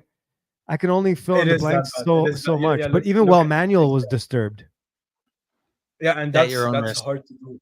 Like, Oh, like he saw Wally is he the saw abs. I'm no comment. Wally I'd is- rather compliment Moldy than talk about that. Okay. Yeah, cool, Wally cool. Wally is what Moldy is to you guys, but to me, he doesn't love me actually. He did. You know what? I'll leave it at that. You know what? This is the first time in 10 years I haven't been ripped. So maybe I need to get back at my abs Wait, again. wait, Mano, are you retarded or something?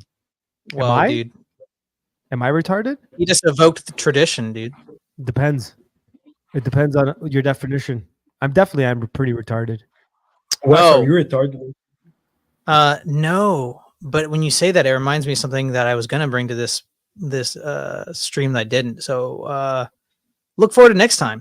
All right, everybody. Thanks again. Thanks you guys for everybody sending me money. That's wild. I don't know. I guess you guys just look at this. You see, there's lots of Why is it potential. You not see ended the yet? well, Nadim. Let him finish, man. I said, are What you did- retarded or something? When I say, are you retarded, it's supposed to end.